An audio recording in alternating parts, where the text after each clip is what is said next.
In compliance with Chapter 551, Open Meetings, the Texas Government Code is amended. I call order meeting of the Board of Trustees, Dallas Independent School District for Monday, November 12, 2012 at 6:38 p.m. The board may be in closed session to deliberate the appointment, employment, evaluation, reassignment, duties, dismissal of a public officer or employee, deliberation of purchase, exchange, lease, or value of real property, deliberation of negotiated contract for a prospective gift to the district, deliberation of commercial or financial information the board has received from business prospect, or deliberation of the offer of financial or other incentive to a business prospect, and or consult with legal counsel regarding pending or contemplated litigation, or on a settlement offer, or a matter which the school's legal counsel determines should be confidential in accordance with Chapter 551 of the Texas Government Code, Sections 551.074, 551.072, 551.0873, 551.087, and 551.071, respectively. Welcome, everybody. Mr. President, Can we have a motion to approve the agenda? move approval. Is there a second? Second, Mr. Torres. All in favor of the motion, please raise your right hand. Passed unanimously. Thank you, Board. Pledge of Allegiance. Pledge allegiance to the flag of the United States of America and to the republic for which it stands, one nation, under God, indivisible, with liberty and justice for all. Honor the Texas flag. I pledge allegiance to thee, Texas, one state, under God, one and indivisible. Thank you, Ms. Moyer, for leading that.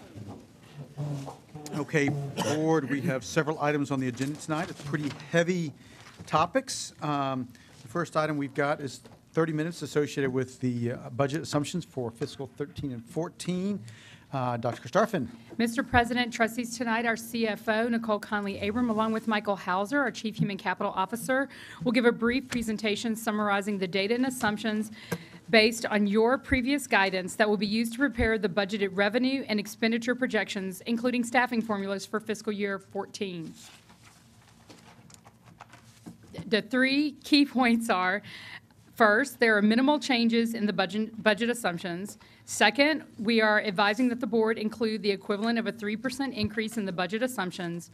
And finally, that we assume no tax change in the current tax rate at this time.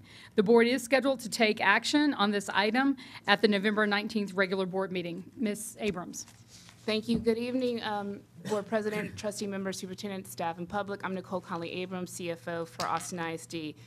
So as the superintendent just discussed, tonight we're going to present you with the budget and staffing assumptions that will be used to prepare the baseline budget proposal for the FY 2014 budget, much of which is consistent with what we've done in the previous years, including the fact that we are asking the board to take action on the staffing formulas this month so that we can develop the initial budget allocations for campuses so they can begin planning for the 13-14 school year and beginning to align their planning and schedules accordingly. So again, tonight we're going to talk about the budget assumptions, some of the proposed staffing formula adjustments that you'll take action on later this month, the impact of various possible compensation scenarios, what we're assuming in terms of accounting for inflationary costs in our baseline assumptions, and then the subsequent budget actions and planning efforts. So just to highlight some of the key budgetary assumptions that we're using to prepare both the revenue and expenditure estimates for the preliminary budget, we're assuming that SB1 revenue per WADA is staying flat at the 5633, which basically implies that we don't anticipate any additional cuts into the formula design that the state's currently using, that we will absorb at least $60 million worth of revenue losses, and there'll be no other structural cuts that are sort of promulgated at this point in time, based upon what we know about what the TEA has advanced as part of its budget request. We're assuming an enrollment increase of about 173 students based upon current data that we have on enrollment, which will be later refined by our demographer in early January, and the board is scheduled for discussion on that. And we've got preliminary estimates from the chief appraiser, assuming a 2.35% increase in property taxes. Again, this assumption will change based upon the certified revenue estimates that are presented in late April and then in the end of July as they're finally certified by the chief appraiser. So, but these are sort of the initial assumptions going in. We're assuming the flat sort of current tax rate of 1.242, which is the M&O at 1.079, and the INS tax rate of 0.163. Alternate scenarios will be presented separately as the board sort of contemplates a possible bond election in May, which will impact on operating budget requirements and a possible TRE down the road.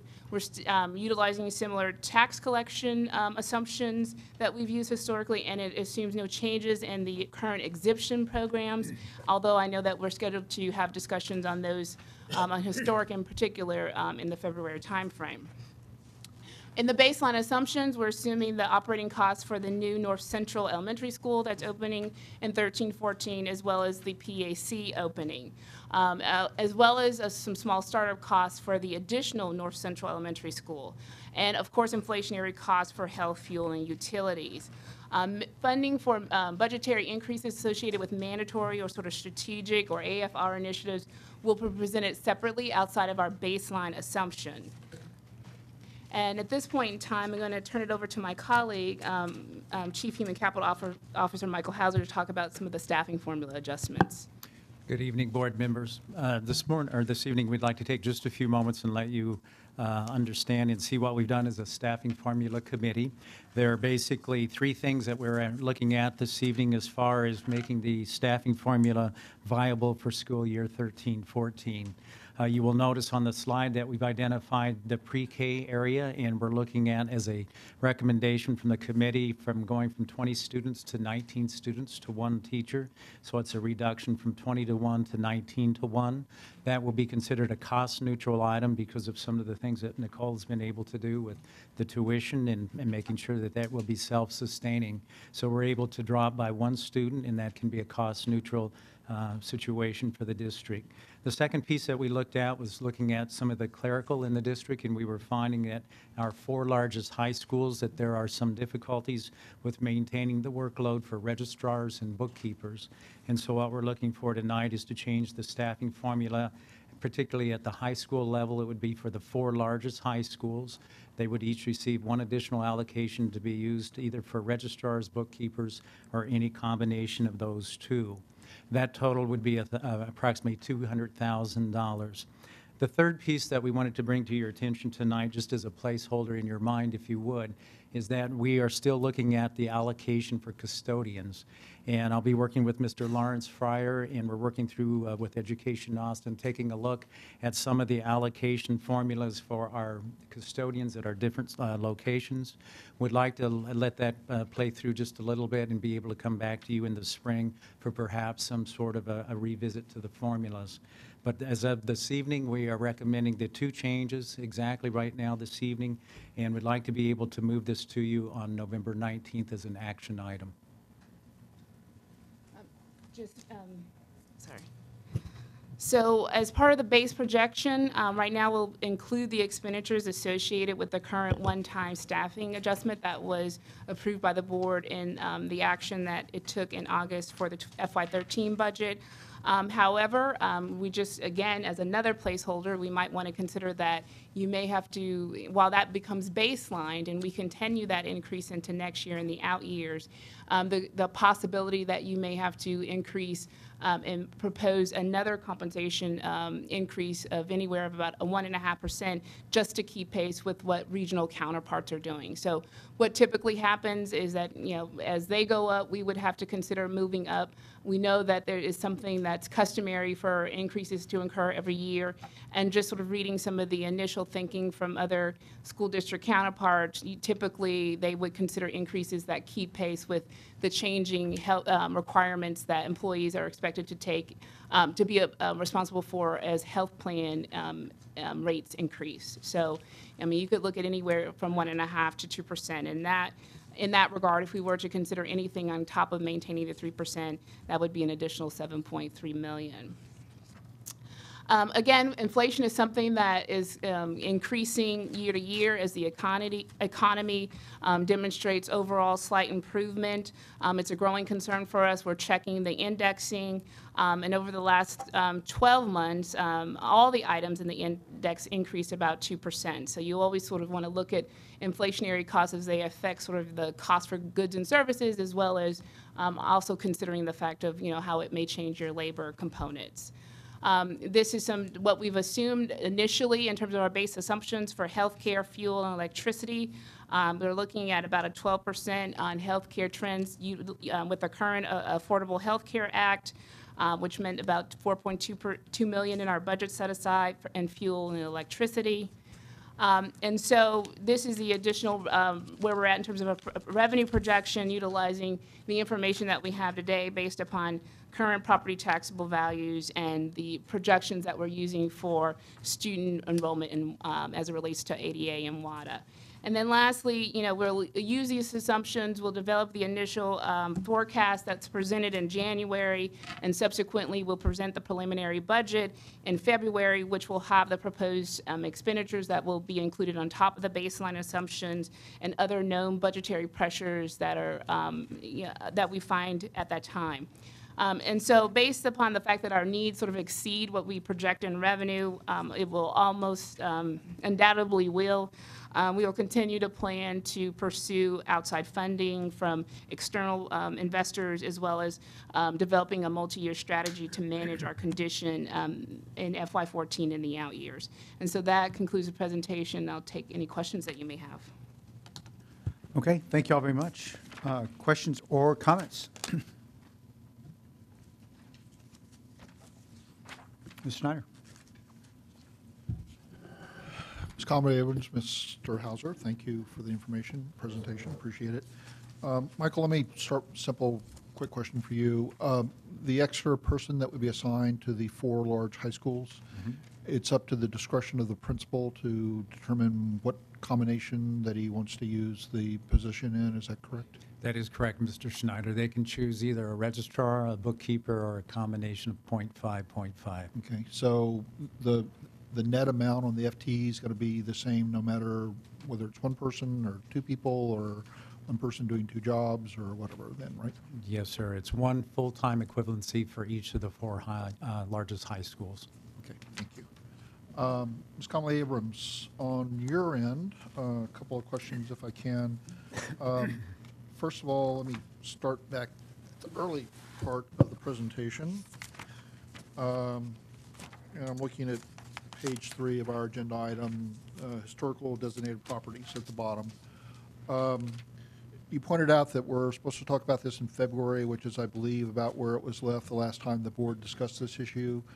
The litigation that's been filed, is that having any impact on us, or are you just assuming that one way or another it's going to be out there and we can just pull it out if we have to for some reason, or what's the thinking?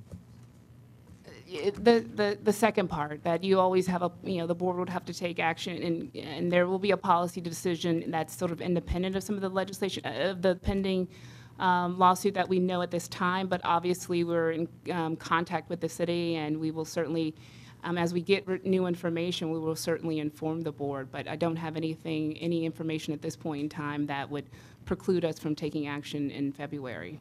Okay, so the board may make one policy decision and we may have something else dictated by whatever the city works out or the courts work out or whatever else. Is that correct? Correct. And well, at this point in time, we don't have any new information. Right. So if we get closer to that time frame, we would obviously make a recommendation with regards to that February action. Okay. And I also wanted to ask you a little bit, it's on page 34, I believe it is.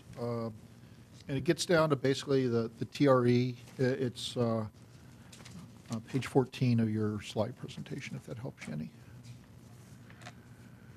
Okay, so we're looking at what the impact of a potential TRE would be, whatever level we choose to go at. And I'm assuming that the difference between columns 3 and 4 is 4 is what we're going to end up keeping. The difference is going to be what the state is going to take. Is that correct? Correct. Okay. So it's, in the case of the 9-cent increase, we're looking at about the district keeping 31 million and the state taking 24. Is it? Correct. Yeah. With the assumptions that we presented this evening. All right. I'm just curious about, this relationship between the work of the CBAC and a potential bond in 13 and also the addition here is something that's a bunch of moving parts. I'm still trying to figure out how it's going to fit together.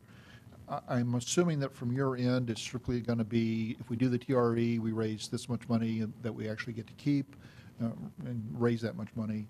But the bond stuff is something that's going to go on the interest and sinking side, and it's really not going to impact our operations cost outside of what's it going to take to, fully operate whatever facilities the board chooses to put in the bond. Did you have another scenario in mind, or, is that? Well, essentially, yes. Obviously, the INS tax rate would have to be adjusted to, based upon the anticipated debt levels that are associated with those bond projects. And then conversely, if any sort of operating dollar impacts associated with the maintenance or the staffing or the support for anything that's approved on the bond side, we would have to include the expenditures in the proposed expenditure budget and then look to the revenue to offset those costs. Okay. And is the approach also that regardless of the outcome of the trial, that the 13-14 numbers are somewhat baked already in terms of what we're going to be able to keep with regard to local revenue raised or contributions that we're getting from the state? Is that also what your thinking is? That's my assumption, is that we'd be living with the current state financing system at this point in time through FY 13 and 14. Most sort of the guidance or the additional insight that we've gotten from those that are very active at the legislative level suggests that the lawsuit, any sort of changes structurally in the financing system wouldn't be made until well into calendar year 2014. So we would have needed to take action and have implemented an apportionment of the 14 budget by that time would occur. I just saw the initial numbers that were, again, back at the start of the presentation and, wondered if we were going to look back wistfully at those numbers in terms of what we were able to actually keep and have available to us versus what might be imposed from elsewhere. Thank you. Thank you. Other questions, comments? Okay, even though I'm leaving, I'm going to throw a couple just at you. So, Mr. Hauser, you were talking about the clerical help, registrar, bookkeepers, and how the work's too much right now. Yes, sir. These positions are different because they're not on professional term contracts. You're probably going to be hiring people that may be in the marketplace. Is there a need to at least look at whether those people are needed for the spring semester? Thinking about the students and the impact on the students, if for some reason, I know it's probably a fund balance expenditure, but it might be worth to see how severe the need is so we don't get too far behind and create problems or risk, particularly when it comes to bookkeeping at individual campuses or registrars, which could impact students and their abilities to get to college and getting their records out and all that stuff. So just throwing it out. If we need it next year, we may need it right now. I can certainly meet with the principals and see, what the transition period might look like. So, yes, sir, I can certainly visit with those people.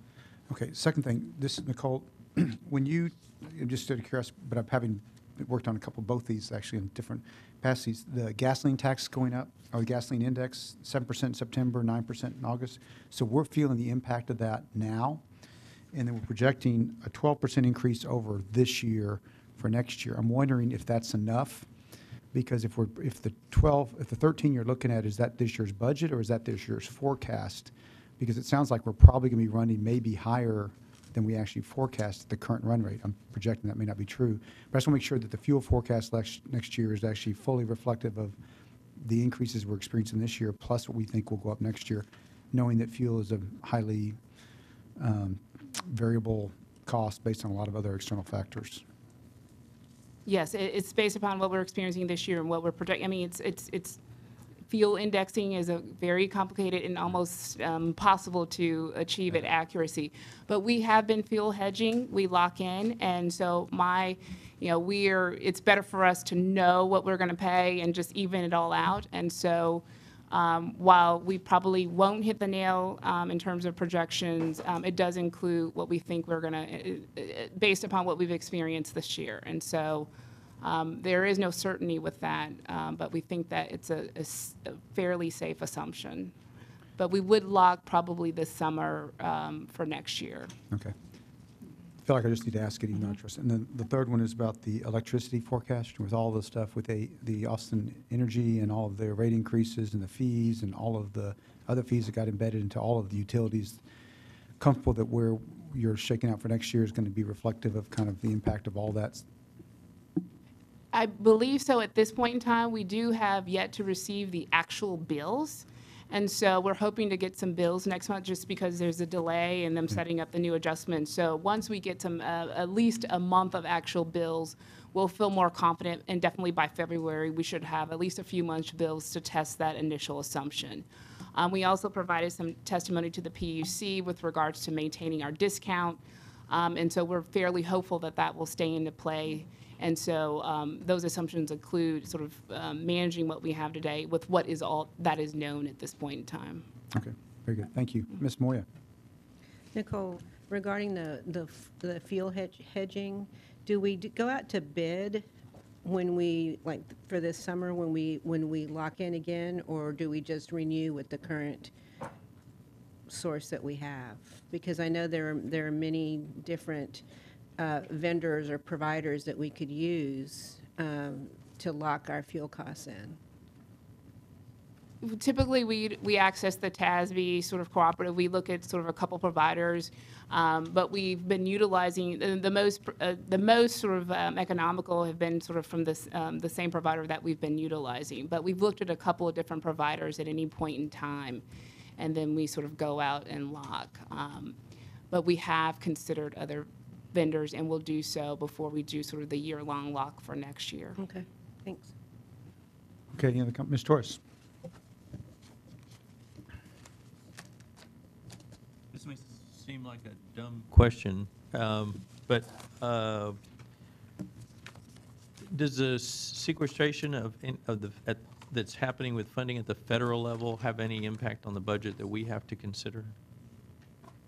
It absolutely does. It's not included in our baseline assumptions now.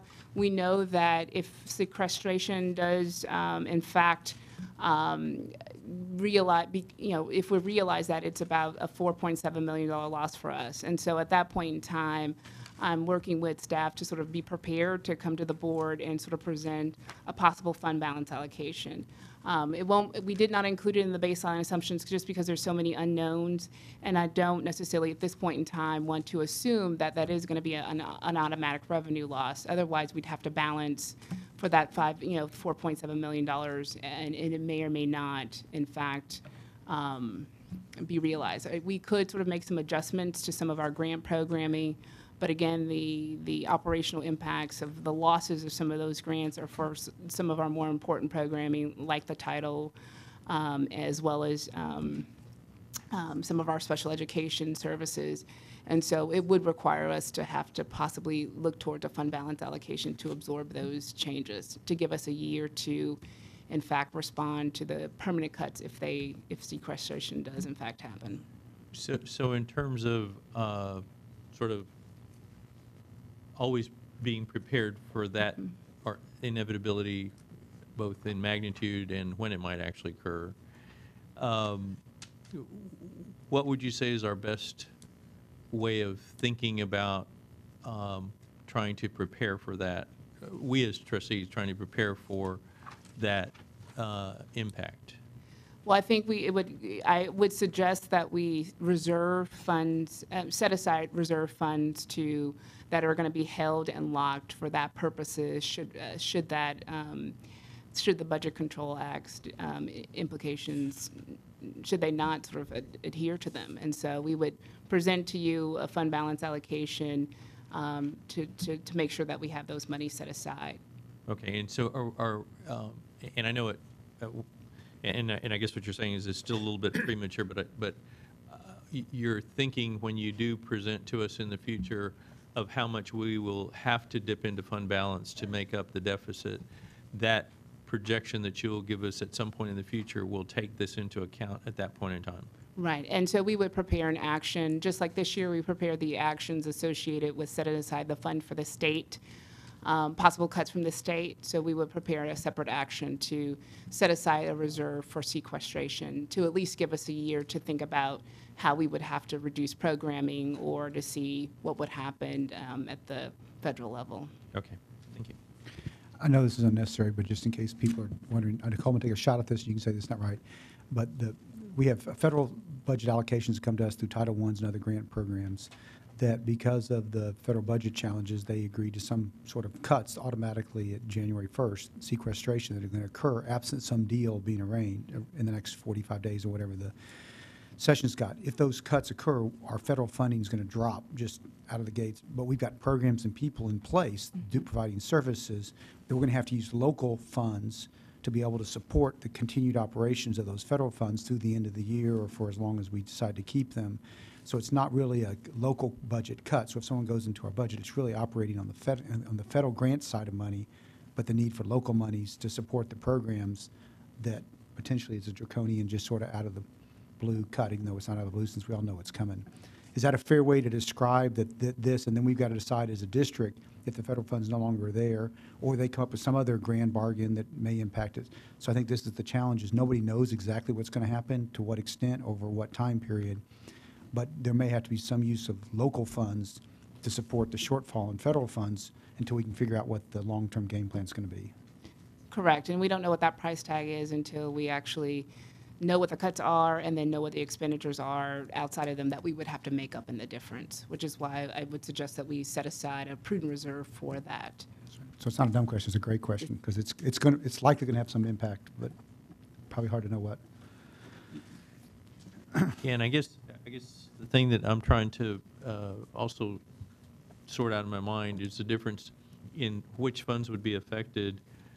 I know they're federal funds, but are they more like ARA-type funds, or are they funds that have always typically been provided, and that's a portion, or what?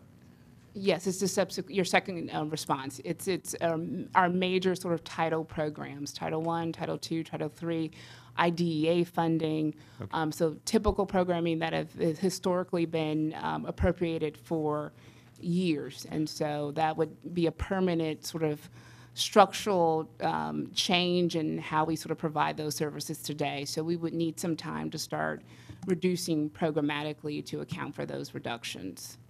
Okay. Thank you, Michael.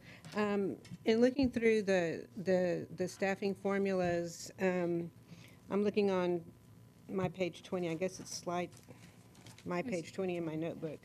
At the Ann Richards School, they've got a full complement of high school grades, but they don't have an athletic trainer, and I do know they have some athletic programs. They don't have many as the large high schools. So what do they do in the case of a student athlete being injured at practice or at a game?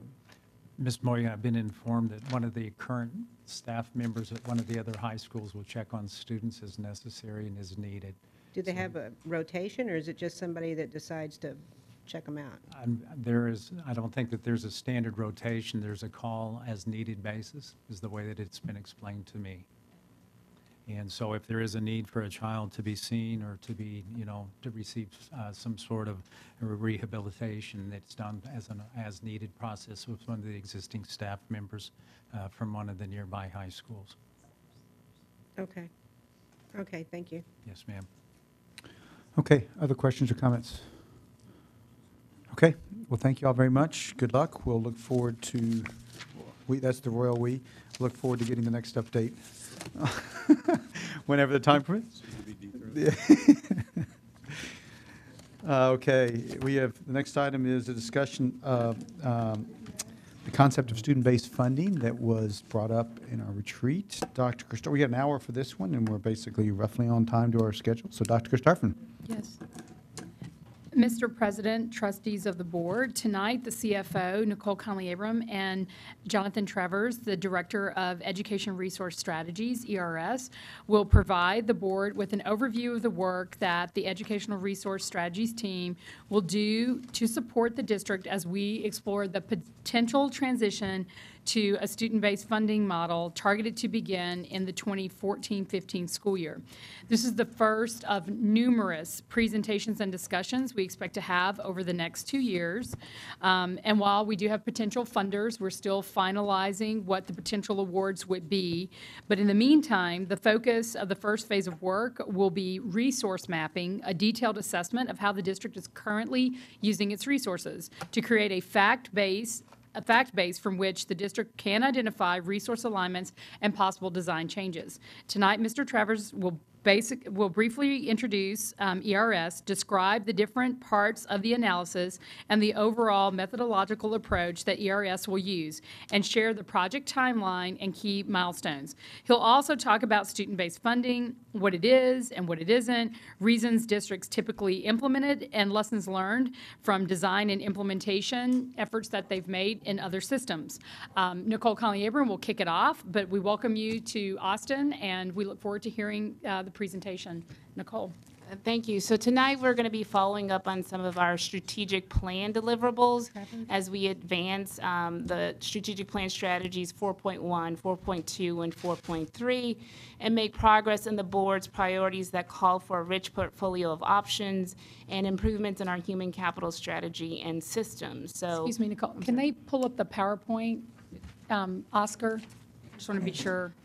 Great. And she's on the next slide already. Thank you. So specifically, I'm joined by Mr. Jonathan Travers, Director of Education Resource Strategy, who is partnering with AISD on this endeavor to present an overview and highlights of the initial work plan for establishing a student-based funding model targeted to begin in school year 14-15. In October, the board took action to approve an additional budget parameter so we could begin this important work. But before ERS begins its portion of the presentation, I want to briefly discuss our performance management framework that the district is using to guide our work in strengthening our efforts to realize those district priorities. We're using a framework of a portfolio strategy anchored by the research of Center for Reinventing Public Education, CERPI, which is a performance management model that aims to create dynamic student achievement gains at scale. It's predicated upon 7 components, which are closely aligned to the work that ERS has conducted and has established as sort of key transformational resource strategies that school districts nationally have employed to achieve systemic improvement. So establishment of a student-based funding model is one of the key components under that CERPI framework and will necessitate substantial and careful planning and engagement over the next few years. We know that a transition to a different allocation model will be a multi-year process and will be phased in over time. We will also need to enlist the support of our school communities to help us build, design, and contemplate any new formula changes that are approved by the Board of Trustees. And so that being said, this will be the first of many discussions with ERS as they move through the diagnostic work, and I will now hand it over to Mr. Travers. Thank you. Good evening, members of the Board of Trustees. Welcome. Thank you. So I want to start with a big picture question, which is how can school systems make the most of the resources they have to achieve success at scale? So not just incremental gains or improvement in some schools and not others, or different parts of the city, but success for all schools, all kids. That's the question that ERS, that we're passionate about, and that drives the work that we do across systems across the country. As Nicole said, we work with dozens of systems across the country. There are common goals around change, but unique characteristics and specific unique opportunities for change. When we, let me start here. Some districts come to us with specific questions in mind, as is the case in Austin, looking at funding system changes. Other systems want to engage with us to get greater transparency on resource use and alignment of resources to strategy to help prioritize change. So as the superintendent and Nicole said, our approach is to start by creating a fact base to get transparency on resource use. We think about resources as time, people, and money. so that the system can be focused first on the highest leverage change, and that there's transparency and clarity on why the system is making the changes. So what are the problems that they're intending to solve, and why is that in fact an improvement on what we're currently doing?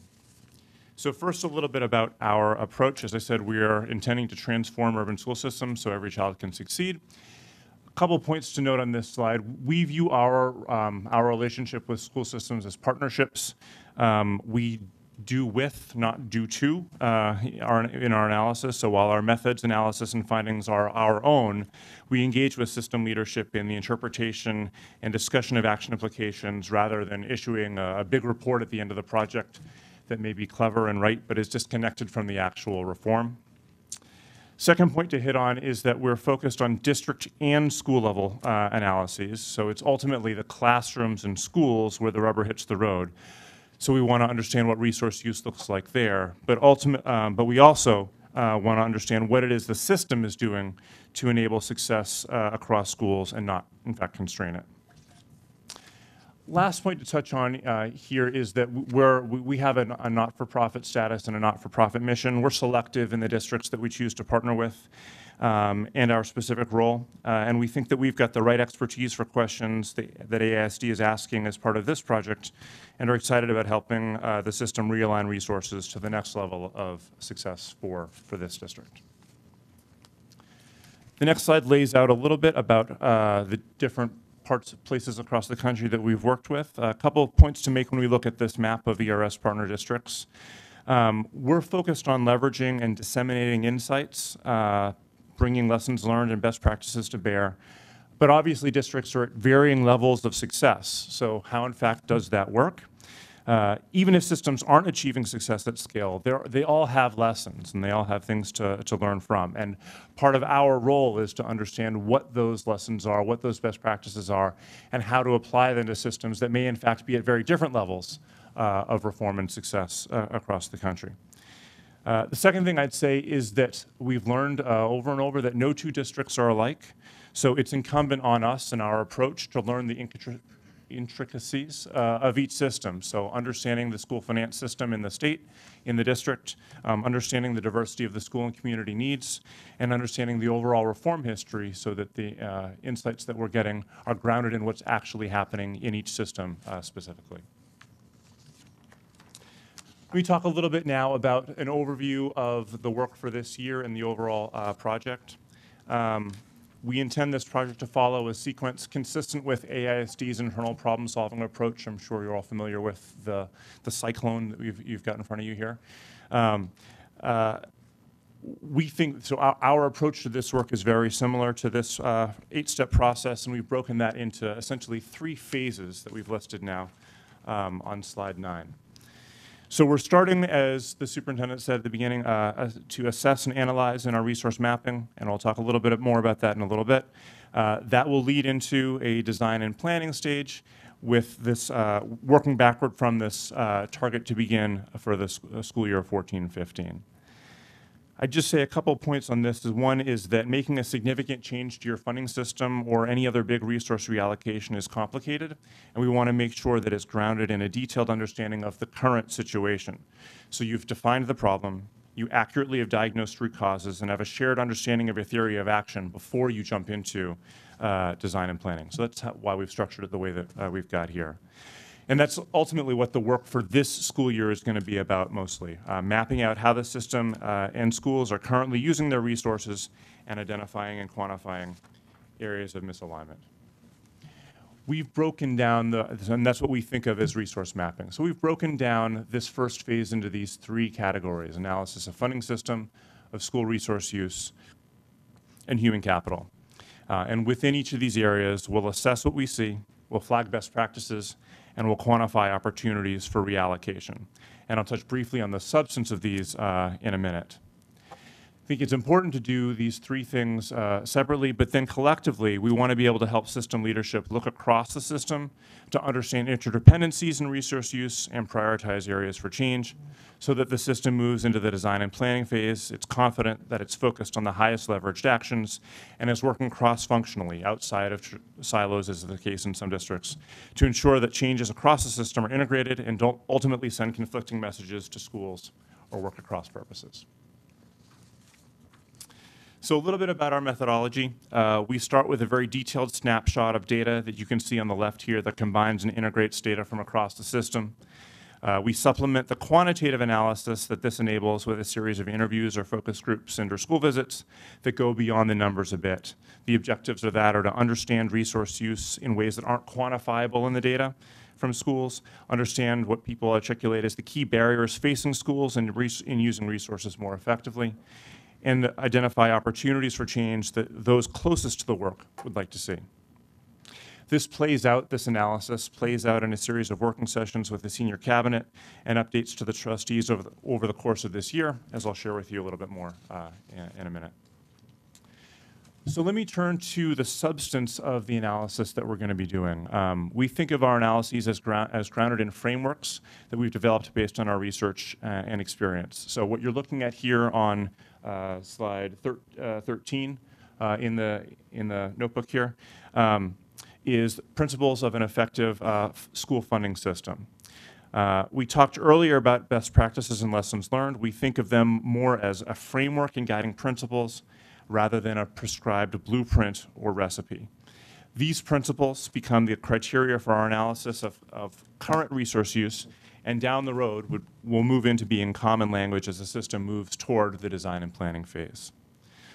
Ultimately, how districts prioritize and design against these funding principles depends on community context, characteristics, and the overall strategic objectives, which is why we feel strongly that we can't have a prescribed recipe or blueprint for what the school funding system's got to do. It's got to be grounded more in guiding principles that enable then a discussion for what each district individually needs to do. I know there's specific interest in the question of equity here, so I thought it would be helpful to double-click down into those first two rows on the previous slide and talk a little bit more about what we mean by the equity within a school funding system. So we think of equity as having two dimensions. The first is horizontal equity, and the fundamental question here is, do students with similar needs receive the same level of resources regardless of which school they attend? You could think of this as the equal treatment of equals across schools. Second dimension we think of as vertical equity, which with the fundamental question there being, do students with different needs receive appropriately different funding? You could also think of that as the unequal treatment of unequals across schools. If we can do the technical work this year of building the equity fact base, how the current funding system differentiates funding across schools and students, then the system can be more clearly deliberate over how the differentiation should change over time. As I said before, the funding system principles create the framework for the analysis, and so you can see, just to touch on this a little bit more deeply, on the right here we've got the first four funding system principles, on the left the funding system principles, and on the right the analytic questions that we need to answer this year to inform how the system is doing against each of these principles right now.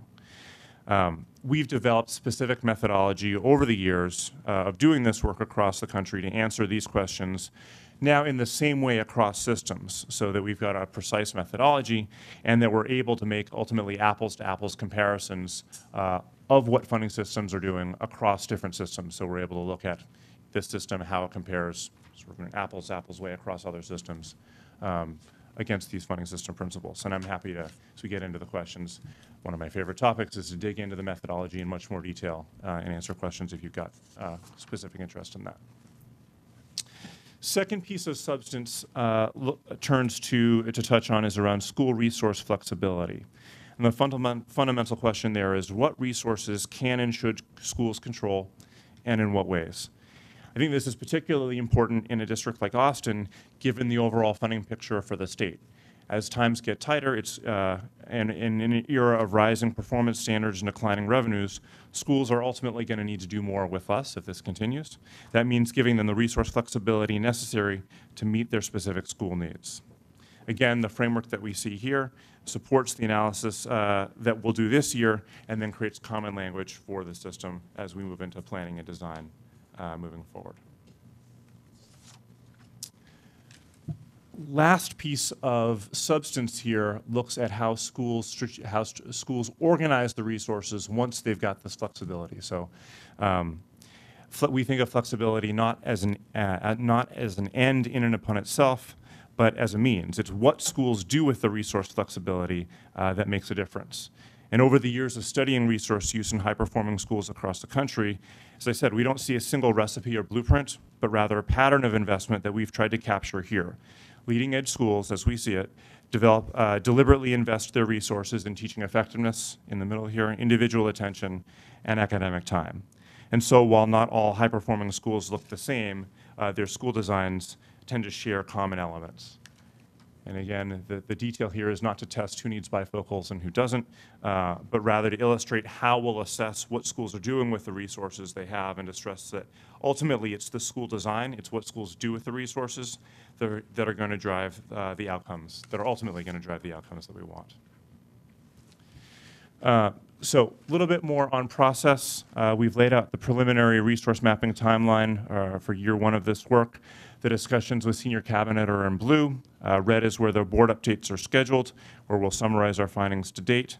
Along the bottom, you'll see we'll engage a working group, folks who will carry the load when it comes to planning and design in phase 2 of this, so that they're engaged early in the process to help build capacity and ensure their work is ultimately grounded in the fact base.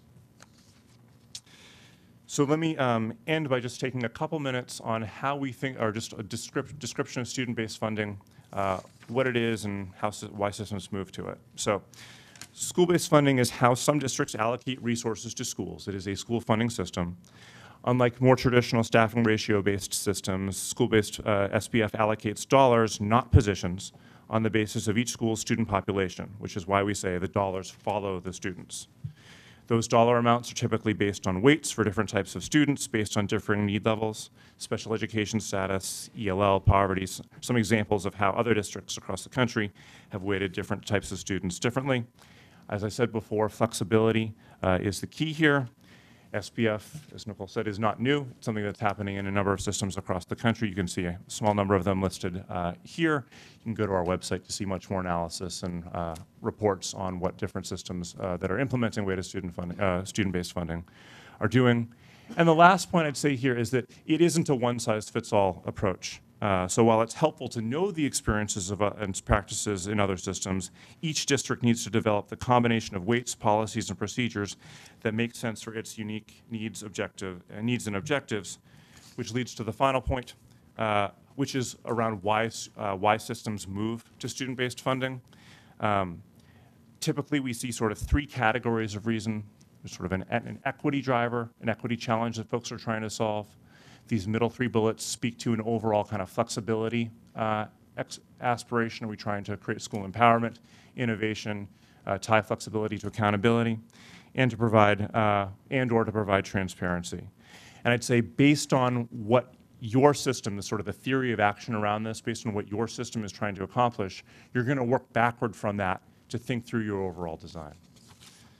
So in closing, I just want to acknowledge that this is hard work, and it takes courage. With such limited resources as they are here, there are ultimately going to be tough choices that the system is going to need to make, but we think that starting with this close, introspective, transparent look that resource mapping provides will be an important starting point to getting this process right. That's it. Okay, well, welcome. Thank you for being here. Thanks for the explanation. This is something that we've obviously talked about as a school district off and on for years, and particularly your phrase that you did about the dollar follows the student, because typically that we haven't done that for local funds because we've had a very staffing driven, like how many students do you get, that's how much money you get, not the type of students you have. And then with federal money, that's basically been limited by geography or by school, and that definitely doesn't follow kids, and we have a pretty open transfer policy with people moving around, that money doesn't follow. So the idea that this concept is at least something we're exploring seems like a real positive to find out what other options are out there. So thank you for bringing the opportunity for us to talk about it. And thanks, Dr. Starfin and Nicole, for working to get this chance before the board and the district and the community to find out if there's a better way to fund schools and our students than we have in the past. So thanks for that opportunity. Let's open up for comments or questions. Ms. Torres. Thank you very much for the presentation. I'll just jump right in and try and understand some generic issues or concerns that I have. First of all, I understand I see the components of a portfolio reform strategy on slide 4. And the question I have, and I'll ask the question first and then speak to the specifics of concerns that I have. You have your programs, transformational resource strategies, but the components of a portfolio strategy, the very first one is good options and choices for all families. And as best as I can read the fine print, it indicates that every parent or every student would have the option to transfer to any school within the district. Or at least that's what the implication is. But yet, if you don't have that, and you don't think you can move to that sort of a complete, anybody gets to move to any location, then it seems like some of your strategies start to be restricted or cannot be implemented fully. Because if you have a very good school, but it's already full, and based on the attendance, you can't accept any other students, then all of a sudden those students can't move to that school, and so the ability to choose any school that is desired is not possible. Am I missing something about the relationship between the components of a portfolio reform strategy versus your strategies, which I understand how they work, but it seems if they're based on the former, then there may be some limitations as far as implementation. So, John, Dr. Steffen. Yeah, so, Mr. President, Trustee Board Trustee Don't help me. Torres, if y'all will remember, the Center for Reinventing Public Education, they came to present to us at the retreat, remember? And so what they've done is looked at research all over the country around the types of reform strategies that different districts are using all over, right? And we know, something we talked about extensively, that some of the approaches that some districts are using simply don't fit Austin, and it may be cost prohibitive for us to do in Austin. The purpose, and we went back and forth on whether or not we should even show this slide, but was to make, the connection between two things that y'all will now have heard. One, in the retreat with the Center for Reinventing Public Education on the research they've done, and why we feel like working with educational resource strategies right now in simply unpacking the concept of our student formula, like how we're budgeting, is our starting place. So it is true, what they have over here as their portfolio strategy is not exactly what ERS does. ERS is not going to tell us how to do our work, right? That's not what their work is about. It's, for us, it's about unpacking our dollars so that we can have a discussion about how we want to use it. So this board may say, we'd like to use it to do that, offer far more choice in AISD, which costs more money, et cetera, et cetera. But this is the first bucket of research you've heard about, right? We may or may not agree with it. I think there were many different things that, we didn't necessarily agree with in the retreat. But they were trying to do the pullout about some of the elements in the portfolio strategy, thank you, like per pupil funding for all schools. That's really the one. That's the crosswalk to ERS. It's the it's right below school autonomy. So agree, all those components are not necessarily what we want to do in Austin or may even be considered. But what we've asked them to do is to help us unpack the funding piece and understand where we are there so y'all can decide, do we want to offer more choices? Is it about school autonomy? Do we want to put it in people and so forth? But they're really under that third bucket of the portfolio strategy. What do you mean by they are under the portfolio? ERS. So I want to come back to my question, and that's basically, and let me be clear about one thing. I'm very interested in getting down to the, how are we currently funding our students and getting that piece of the data. That's not the issue for me. The issue is, it seems like once you have a system that is based on that, and once again, this portfolio strategy seems to be largely based on having the student, having the money follow the student, that the other options are what make that portfolio reform strategy successful. The question then I ask is, okay, so we identify how we fund students, and we can have a very transparent way of doing it, but it seems like at the end of the day, and I can envision some situations where if you had the dollars to follow the student, but those dollars weren't enough to provide the programs at a school to implement it effectively, you would have to further supplement that school in order to be able to provide funding beyond the dollars per student in order to make it successful, because you aren't able to sort of have enough critical mass, if you will, of certain students that are needed in order to provide for the services that are needed. So I guess I'm very interested in understanding the dollars per student aspect of things, but I just want to make sure that I'm not misunderstanding that once we get there, then all of a sudden it's like, oh, well, that would have worked great if you all were following this other strategy, which we know you aren't, but you all knew that from the beginning. If I could, go ahead, Jonathan.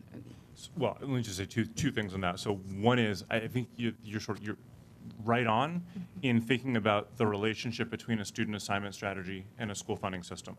So yes, I think as sort of system leadership, we've got to be thinking about how do we make sure that our strategies are integrated across system, number one. Number two, not all of the systems that are implementing weighted student funding have a sort of a full-blown choice model. And I think as you as system leaders think this through, you're going to think about, so what is it that we're trying to accomplish? As the superintendent was saying, like, what is the mix of choice that we want in this system? What is the student assignment strategy that's going to work for us? And then how do we reconcile that with the school funding system? Ultimately, yes. I mean, you can imagine things that if we're not deliberate about both of these things, that we're going to end up in conflict, or we're going to end up sort of with disconnects. Right. But I think the plug that I would make for doing the analysis this year is to lay out sort of just where we are on it and give the system sort of the breathing room to think through what the relationships are and ultimately what the right combination of strategy is going to be. Okay. And once again, I just want to be clear. I'm all for finding what those numbers are. That's not my issue. My issue is thinking 2 steps down in the chess moves and saying, okay, so once we have that, what is the next thing that we're going to do with it? And will some of those options be not on the table for us because of the way our system is set up? And we might find through the dialogue that you're right. We won't be far-reaching, right? There's sort of a range of possibilities under each one of these components. We have to decide from a policy perspective and finding the right balance between what we value as a district as we go through all of these various components. I mean, we have some, we have elements of choice within our system today.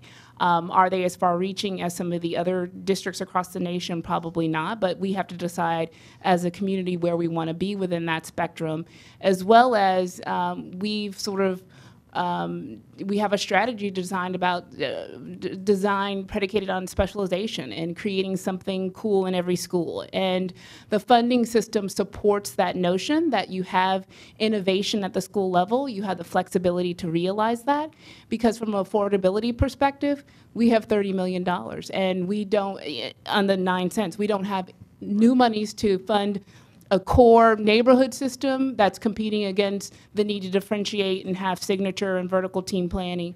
So the affordability of that only comes through how we design a funding system to support a strategy around giving schools options to create specialties and programming and some limited choice, depending upon where we want to put parameters around that choice.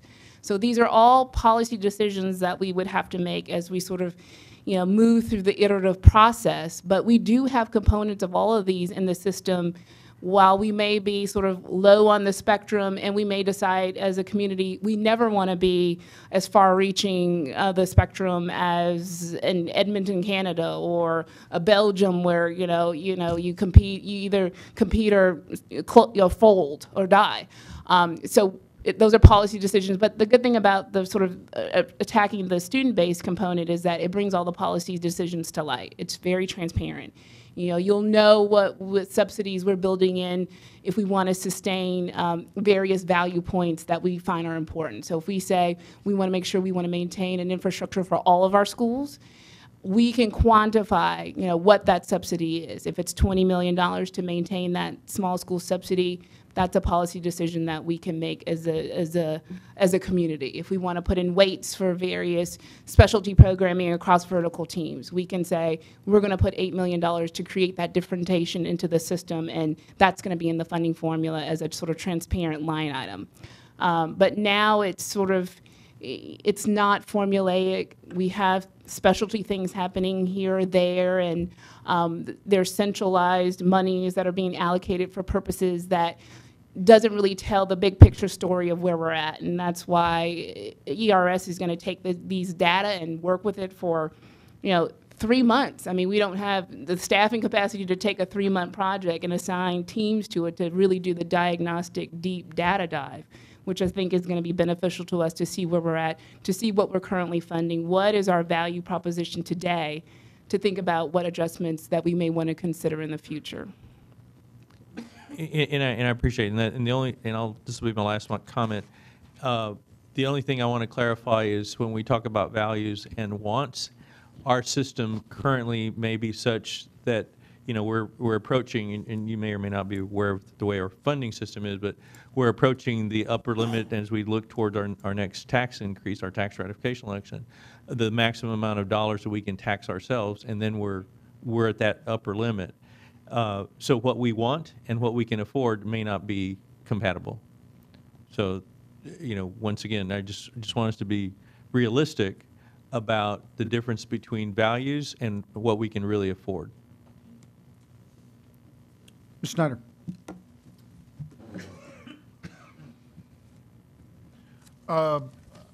Just some questions if I can. The map that you have on here, what other Texas districts have you worked with? We've not worked with another Texas district. Okay. In terms of similarity between the funding model that the state uses and funding models that other states may use, are there things that are similar as far as you're concerned in the other states that you've worked with? Yeah, well, number one, I'd say we are still in the process of learning the intricacies of the Texas state funding system. So I think I'll be much better able to answer that question in probably 2 months than I am now.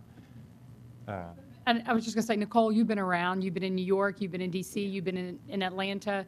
So, I mean, and now Texas. In states, most states have complicated formula systems that are similar structured as is Texas. The only nuance I would say is sort of the recapture system that makes ours a little bit different. So it's sort of, but there's systems and limitations in other states. Some states cannot even, like Charlotte, we talked about, they can't even implement the sort of a formulaic approach just because of the way the state funds their system. There are other districts in the state. I mean, Houston, for one.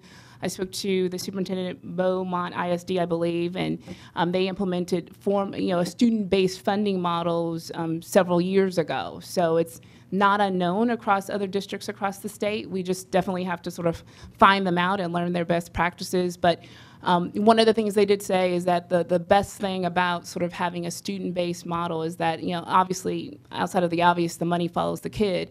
But it's transparent. Everybody knows what they're going to get. Principals can actually develop their budgets if they know their kids, and before the budget office even develops the allocations. And every school receives the same. So there's some transparency and feeling of equity across those schools in the system, because they know that someone else is not going to certain offices and obtaining additional resources that aren't necessarily transparent. It's not about who can sort of the squeaky wheel. Everybody gets treated the same. Okay. Nicole, let me ask you a question that kind of popped up based on that thought, was that Is the district withholding any or redistributing of any money that's being given by the state as an extra allotment, but not being passed through to campuses where those kids happen to be taking whatever course? And the example I'll use is that the state uses a weight of 1.3 for CTE students. Is that extra 0.3 or even below 1 as an example, not being redistributed out to those campuses where kids are taking CTE courses?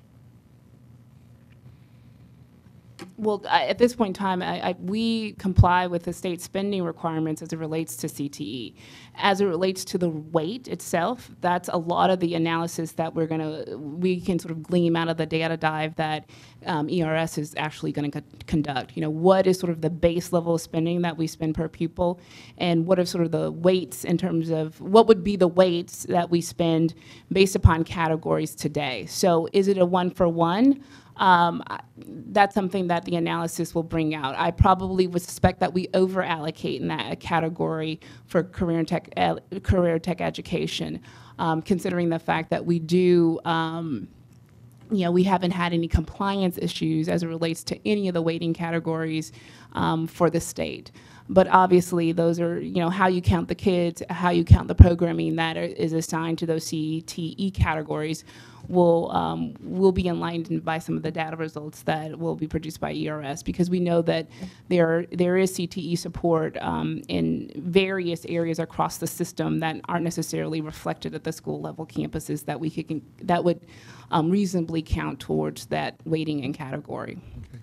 Well, I'm just looking for how we're going to handle the distinction between state weights, local weights, as an example of the magnet student weight that we give. It seems to me that there's going to be a lot of diving not only into the data, but also on what the law actually requires us to do, and law and local policy as well. So, I would be very interested to see how that's handled in 3 months. That's what it comes down to. But you guys have done this before, so I think you know where you're coming from. Another question I wanted was, earlier in your talk, you talked about success and how we are going to fund for success.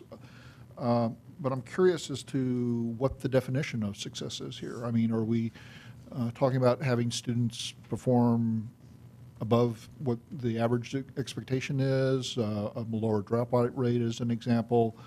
Or are we talking about just getting it to whatever the norm may be? I mean, how do you define that? Yeah. I think we typically want to take the district's definition of success at scale. So if the district has set performance goals as part of a strategic plan, that's what we want to be able to work backward from to think about what the resource strategies are going to be to help achieve that. Okay, so you'll use the strategic plan as a target for whatever that success definition is going to be, but is it going to be at the end of the current year, the end of the current 5-year cycle that we're planning for, or what are you targeting there? Yeah. I guess just to take a step back from the question directly, I think we want to be able to provide the fact base for the system to have this conversation about how to ultimately push resources towards strategy and get to what it defines as success. So I think it's incumbent on the leadership team here to think about, are we talking about, I think we're probably not focused on, if we're doing the analysis this year, success for 13-14, sort of disconnected from process, but thinking a little bit more longer term than that, I think that's probably what we'd want to try to work backward from. And Mr. Schneider, part of where we are in our strategic plan, remember in 2009, the board approved the strategic plan. So technically we're working through what is close to our 4th year. We had a 6-month delay, but we set our baseline based on that year's performance, the 9-10 school year. So by the time we get closer to a target implementation piece for a potential student-based formula model, this board will need to be discussing what you want to see for the next round of work for this district. will be coming up on the end of 5 years by the time we get close to target implementation. So for what it's worth, you will be able to help reset some of those targets. You know, who knows how it's all going to turn out as it relates to No Child Left Behind, what the state does. They haven't, you know, we know that we're still in the throes of the transition for STAR and end of course. What all this means for us will have to be taken into consideration.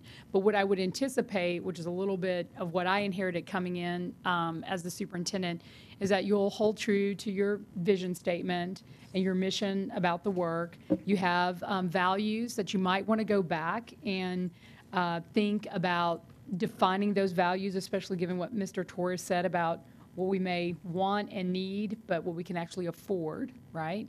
So those value statements may need to be fleshed out a little bit more so that it's clear what we mean about equity or, you know, health and safety or whole child, which are things that you have listed as values. But at the end of the day, the board still has its 4 goals, which are very student academic outcome oriented, and then you have other goals that go beyond our state and federal performance.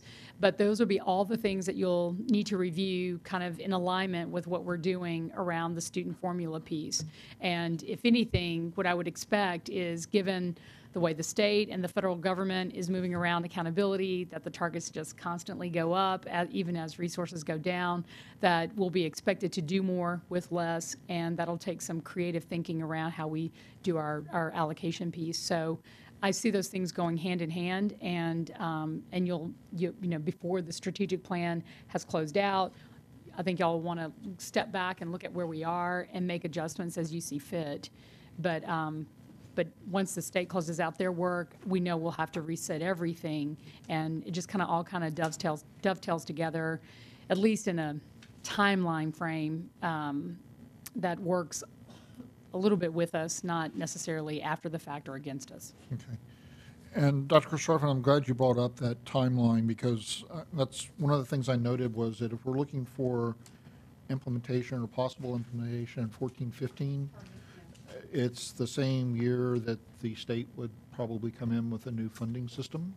Fair enough. And I would suspect there's going to be some degree of turmoil about that time frame, not only from what the state's doing, but if we try and implement a new system at the same time. And I don't have a good solution off the top of my head, but I'm just pointing out that it looks to me like that's probably not the optimal time to be trying to do something like this. But anyway, one other timeline, please, and I'll be done, at least for now, is I've noticed that the timeline on page, or slide 18, I guess it is, I don't see any work being done with either the district advisory council or the individual campus advisory councils. So I would hope at least the DAC would be included in that conversation. So tonight, you've just sort of heard the ERS component of the work plan and sort of the first sort of diagnostic phase. If you look at the, you know, we'll continually provide you update. There's going to, part of the support from the potential funder includes both the community an engagement component as well as human capacity building. So yes, we're sort of fleshing out what our communication strategy and plan is going to be. We certainly will. Those are integral groups that we would need to be briefed as this project evolves. We're looking forward to, to finalize grant awards so that we can sort of get a sort of project director on board so that we can begin sort of push, developing the full scale discussion cycles around this. I have been sort of on my own sort of doing some rounds with vertical team planning and having some just informal dialogue about what this looks like, what it means, and what the diagnostic information the initial diagnostic will show. But absolutely, we've had some initial discussions with the BFAC, Budget Finance Committee.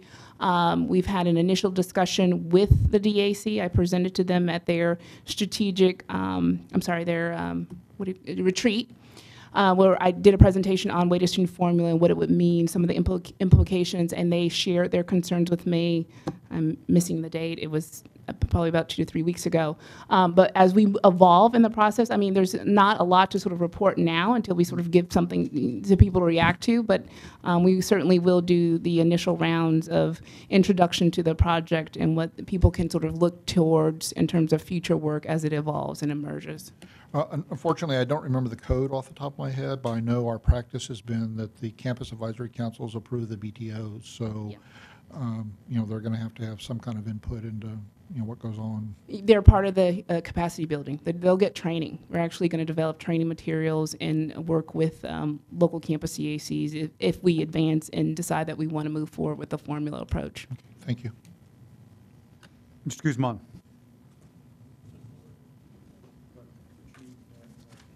Yeah, thank you. Sounds indeed exciting. And I think also it begins to respond to an issue that's been in this community and this board has talked about, and that's the issue of equity and the use of resources across the city, across the district. And I bring that up because I recently spent some time on a campaign trail, and the issue was brought up there. So much so that this body was accused of burying its head in the sand, having to do from a study that was done recently. Of course, my response was that it hadn't. I mean, that it had been discussed. And in fact, you know, we were talking about doing something about it consistently. And I think this particular approach speaks to that, at least starts to speak to that. So we didn't. I didn't need the study. I've known that for a while, or had a concern about that for a while. Many of us had, and so my question is, because again, this community oftentimes has an issue with bringing in other things from outside, from other districts, other states, or wherever. As opposed to trying to do our own, you know. So what would be the response? Can we do our own? Can we do it better? Can we do it less costly? So if not, we're going outside to look at this. And so to be assured that we in fact are not hit over the head again by trying to think outside the box, by bringing something that can work for this particular concern. Yeah, so there are a couple of things. The first thing is the equity study that was done by the Civil Rights Project is very different to the work that we're doing here. Their analysis, by and large, focused on what we would call, you know, private fundraising dollars generated by, you know, parents and parent groups. And while that's an important part, it is a very small portion of the work of this district. So the work that I know we have talked about, right, in retreats and budget planning and how we got to today is far larger than that scope of work. We are looking at every dollar in AISD and how those dollars are following or not following students based on their demographic makeup. I mean, that's a very small and basic way to talk about it. On page 16, slide 14, you know, we've constantly kind of come back to, and I remember very early on, Mr. Schneider, you asked about this, like how were we actually going to start unpacking this explanation or definition of equity, right? And these were kind of two ways after we discussed extensively, you know, with our own staff and community thus far, plus what the research was saying and what, you know, ERS could help us take all that stuff and synthesize it into real questions. This is at the heart of how we are trying to ask the right questions about equity. Now, having said that, we are fortunate that we have potential funders that are willing to absorb the entire cost of our project efforts. And it's going to get through all this, it's going to cost upwards of about $2 million. And as we work out the plan, we hope that our funders will finally, finish coming together based on, our feedback from this meeting to be able to move forward on an allocation for the work ahead. But I know this, as you could see from the map, that we're the only district that's actually formally, formally looking at the best practice national models for how we might be able to go about this in the state of Texas. And even when you look at the whole country, they're not, for all the thousands of school districts across the nation, their work is very limited. ERS is considered the best in the country. They have a long wait list of districts to come ahead, and only because we have a potential funder that's willing to kind of put everything up on the front end can we, in many respects, be put at the top of the list to even, be considered to work through it. They won't have all the answers. We'll have to do a lot of work ourselves to really understand what we believe in and what we want to do. But I would say that what you have before you is the first step of many that our district is going to have to take if we really want to wrestle down the issue of inequities in AISD.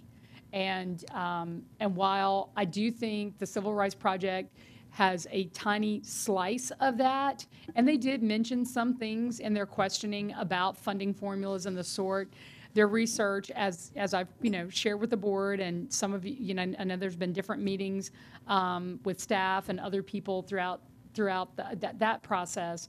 We are really trying to elevate this at a much larger level so that we're talking about the entire system, every dollar, and making sure that where the big buckets of money are, that we have really thoughtfully worked through what that means for how we fund our schools. And so, and I'm sure there'll be critics and supporters on both sides of the fence about how we go about it. But right now, as always, as an administration, we do try to bring this board the very best people locally, statewide, and nationwide in certain issues so that you can at least have the benefit of the front runners in these different areas to be able to consider a potential change in our models or our designs. So I'm very confident in ERS. I'm confident in my CFO, and I'm confident that the people of Austin will look at all this work and actually help put us on a better path forward, given the constraints that we have on the landscape regarding funding. So, and I know that probably doesn't help, 100%, but I do think it's gonna help us at least start together in a way that's going to address inequities that many people have even shared with me in my short tenure here. Thank you. I do appreciate that response because it does help. And I think it helps the people listening also on TV because it explains a little bit more than what the specific discussion that we've had thus far here, which were great discussion, but it explains some of the discussion that we had in the retreat, particularly about the funding. And I just wanted to vet that out because we're not operating kind of in a vacuum. We've looked at this, and at least I felt from the retreat that it was something that was very worthwhile looking at from the standpoint of responding once and for all to the equity issue that's been amongst us for decades, in my opinion. So Sam, just to follow up a little bit, I think one of the challenges, we only know what we know, right? Our team is really smart, but they only know what they know. And I think you have to make sure you've got the right combination of experience and expertise. And I think what Nicole mentioned is time and resources. I mean, to do this, we have to actually some people that can actually go do this work incremental to their existing jobs. And as we know, with all the cuts over time, central office is pretty thin, the shop's really buried. This requires a significant above and beyond effort that goes back to the experience and expertise. When you look at the map, there's people from all over the country. And so I think sometimes you look to outside resources, and I think this is one where it makes sense, particularly coming with funding. And it's a multi-month process. This is not something going to happen overnight. There's going to be significant analysis that's got to be done. There's going to be a lot of opportunities for input. But I think if anything comes out, there's no predetermined outcome. That's what I think you're saying. This is a path and a process and a structure to get there. But we need to know where we are now. We need to know where we have to be, either by requirements of the state or, accountability or funding, what are the restrictions that we have. We got to figure out where we want to be, and then we got to figure out how we're going to get there. And I think that's all these efforts of input that comes up with a answer of, over what time frame, how's it phased. So I think the sense that, we need to know, Covey, begin with the end in mind. And this one, we don't know what the end in mind is going to be. You got to process. And I think to your point, this makes, at least to me, when it first came, seem like a really right place to bring people in from the outside that have experience in doing this, that know how to engage the staff, the community, and others to come out to a process. And then we all, whoever the we is at that point has to make a decision about what we're going to do with the information provided. But there is no defined outcome that's going to occur out of this. And that's where the challenges and the hard decisions are going to have to be made. But I think it's a great question you ask, but I think it's one that this feels like a time for us to engage in this kind of work. I think coincidentally, the TCRP report came out largely addressing the private subsidy funds, was mostly about private dollars, but at the same time, I think people's perception of that was it was about inequitable funding in the district. And I think we're going to find that our funding model isn't that much different than the other districts around the state, but we need to figure out how to do it differently, or at least whether there are other options to maybe better meet the needs of the students. So it's a very important question that I think needs to stay in everybody's mind, because as we engage the public and communicate with them, we need to make sure we're clear about why we're doing this. So if you answer the question, Ms. Lavoie. Thank you. I appreciate several of the mentions that have been made that there is no predetermined outcome for this work. I see some new incoming board members in the audience. Congratulations to each of you. It will fall to the new board to decide what to do with this work. All that our board has done is approved a budget parameter. We have only started the study. And I don't think there's a person in this room who would raise a question or criticism about looking at equity. We all care about equity. I've spent my professional life on it. And so I think it's a terribly important thing to look at. However, there are concerns. I noticed there's a document in our materials tonight, the 7 components of a portfolio strategy, that mentions charters, that mentions outside operators 5 times, that mentions closure 3 times. So this chart concerned me, and I want to make absolutely certain that this has nothing to do with the academic work that's going on right now, because there are no predetermined outcomes for this work. Dr. Karstafen has said it, President Williams has said it, and so I think it's important to understand why this is included in our documents and what the relationship is between CRPE and DRS. Have both been funded? Do we have contracts with both? Are they separate? Are they the same? And why is this portfolio part of your presentation tonight? It's Mr. President, trustees of the board, Trustee Lavoie. It's part of the administration's presentation. It's not part of ERS's. ERS's portion's on the left. But as the board may recall, in our most recent retreat, that we did bring in, whether we agree or disagree, what this administration is committed to doing is bringing the best research from across the country or in this state for the board to be able to discern what is appropriate for Austin. And so whether, we decide that that's right for us or not, one of the components of a portfolio reform strategy, and the board did ask multiple times as part of your own district priorities to look at performance management through a portfolio strategy model. Multiple times for multiple years, we've talked about a rich portfolio of options for families in Austin, and different people define that different ways. We talked about perhaps a framework to try to get all this underneath, and who might be the best groups or not to work with to help us unpack what that means for Austin.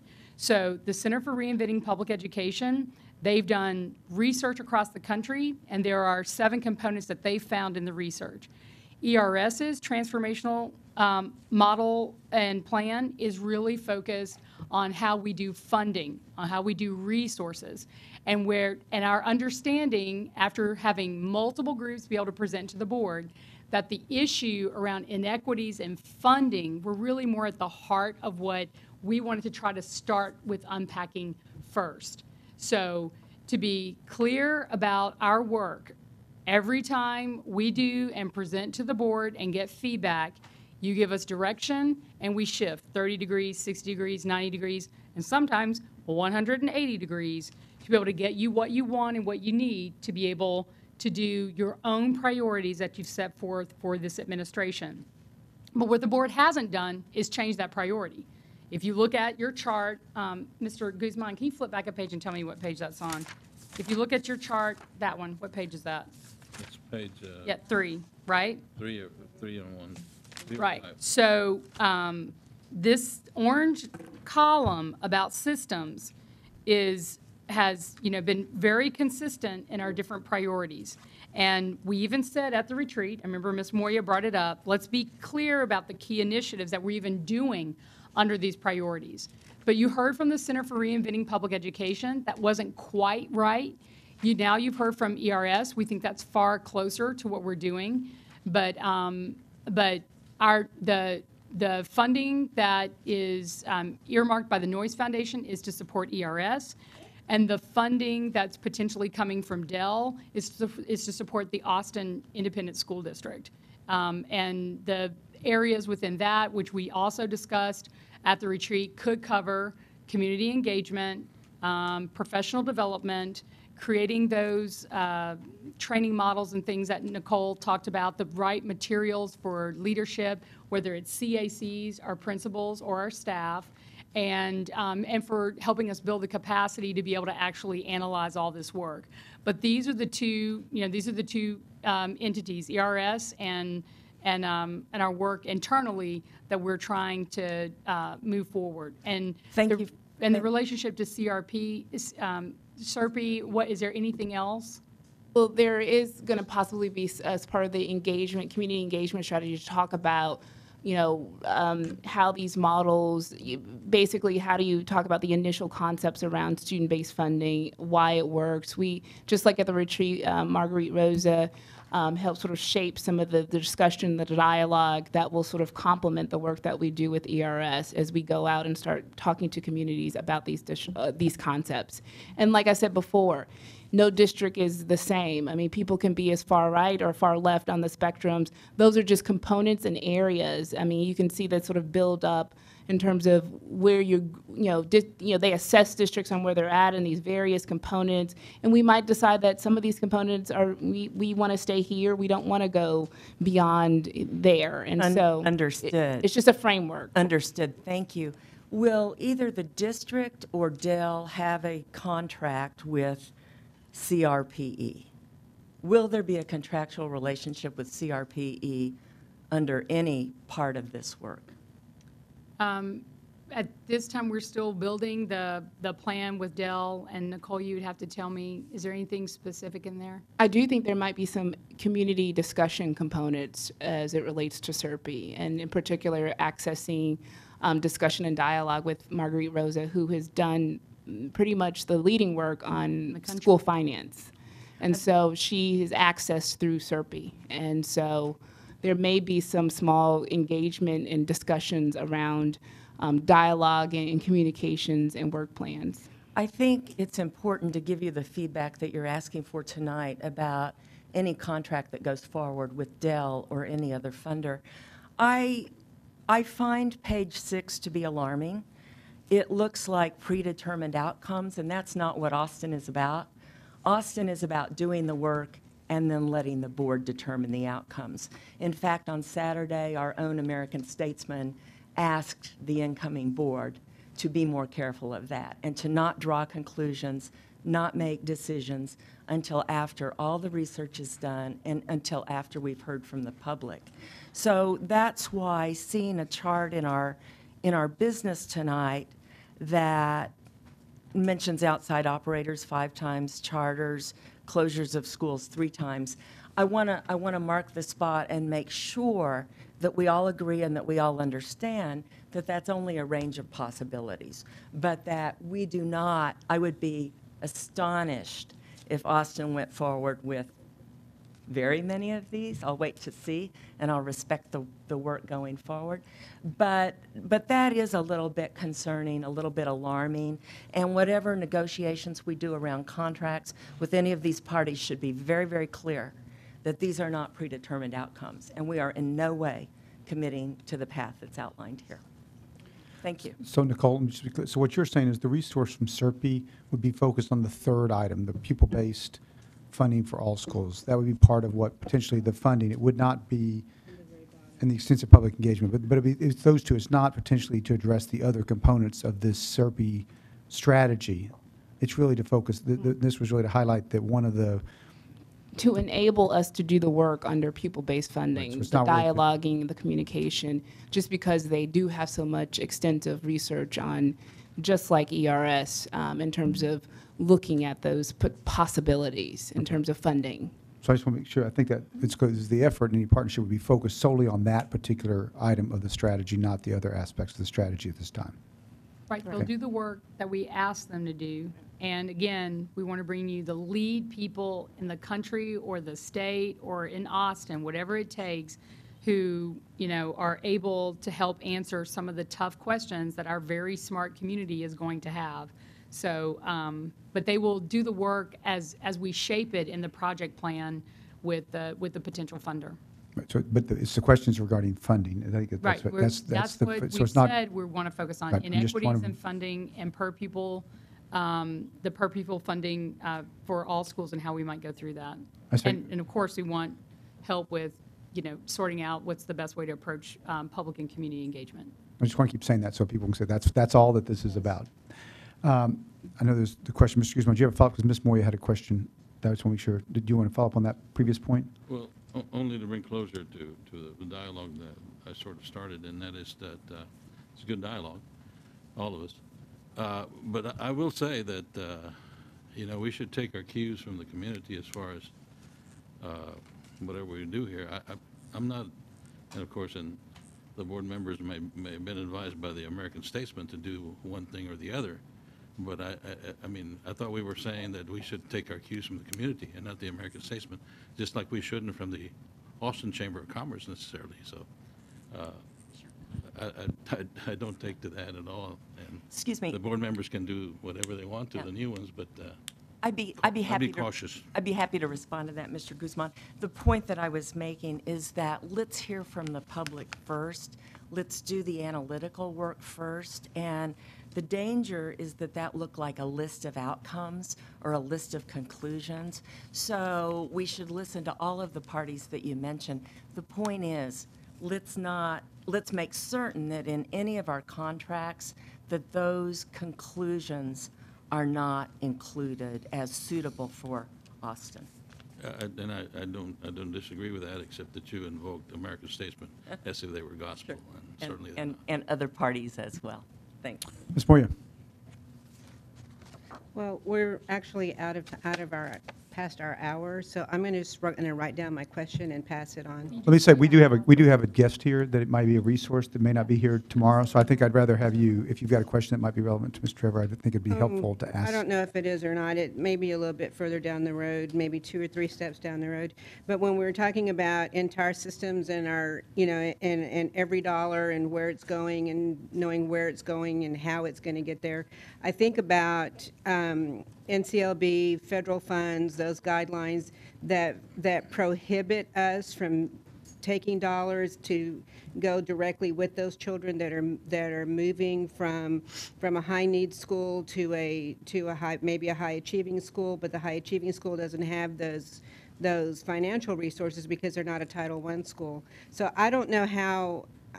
I feel like that bucket is just going to remain a big. I don't know what to do or how to get there, or how to use it to access it to those children. I mean, I don't know how to access those funds for those children who are at a school that's not a Title I school. And I mean, the only way I know to do that is to get the feds to change the law, and I don't know that they're at all willing to do that. But to me, that's a big bucket of money that that is going to sit there and not be able to be accessed by all children that need it because of the way the federal guidelines are.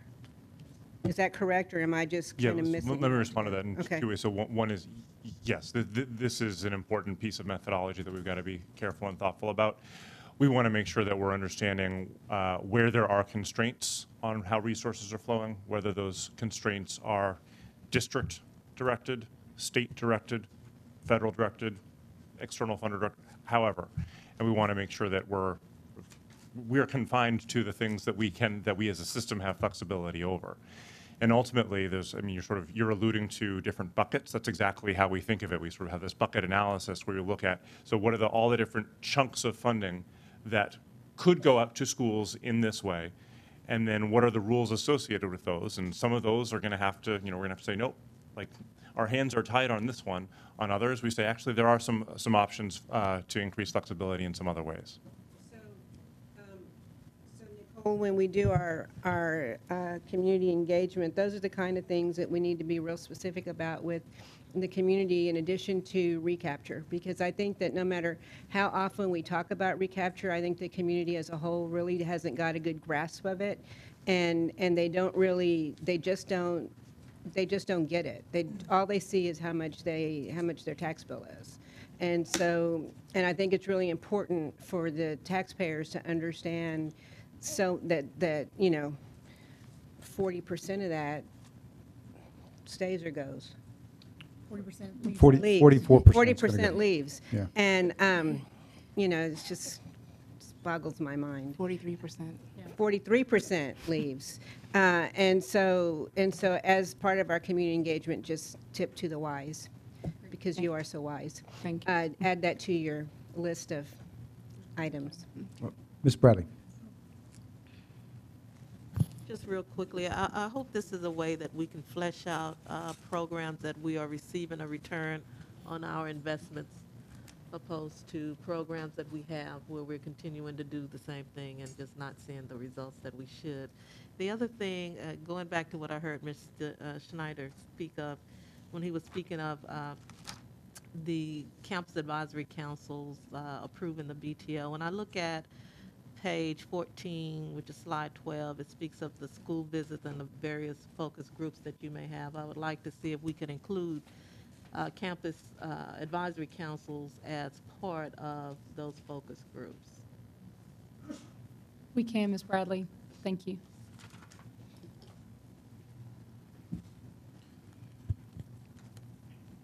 Okay, any other questions or comments on this item? Okay, well, thank you. There's a lot to be done here, and I think I want one question for you is just relates to other districts, and this is a long way away, so I'm not trying to get to an outcome. But when you think about weighted money, weighted student funding, it follows the student. But I'm guessing there's a process by which you establish budgets, but then the money doesn't follow students during the year. If a student leaves and goes from campus A to campus B, all of a sudden one campus doesn't lose money, the next campus gains it, because it deals with staffing. This is sort of your best way at trying to fund campuses and schools based on the students that are there, but then there's got to be some level of constants that occurs over the course of the year, and then you adjust it. But it's probably got the chance to be a much more accurate and reasonable allocation of resources based on the student need. And I think your horizontal and vertical is a pretty good description, because I think we're sort of assume every student's pretty much equal based on a number. How many students are there? And we really don't have unequal treatment of unequals. We don't necessarily look very closely, although we do it to some degree, at giving additional resources to those that might need additional supports. We do it more on a staffing basis, but not necessarily associated with the students. So I think this is a great opportunity for our district to at least look at where we are today and see if there's possibly a different way that might actually get us a better outcome that can better meet the needs of the kids we have in our district.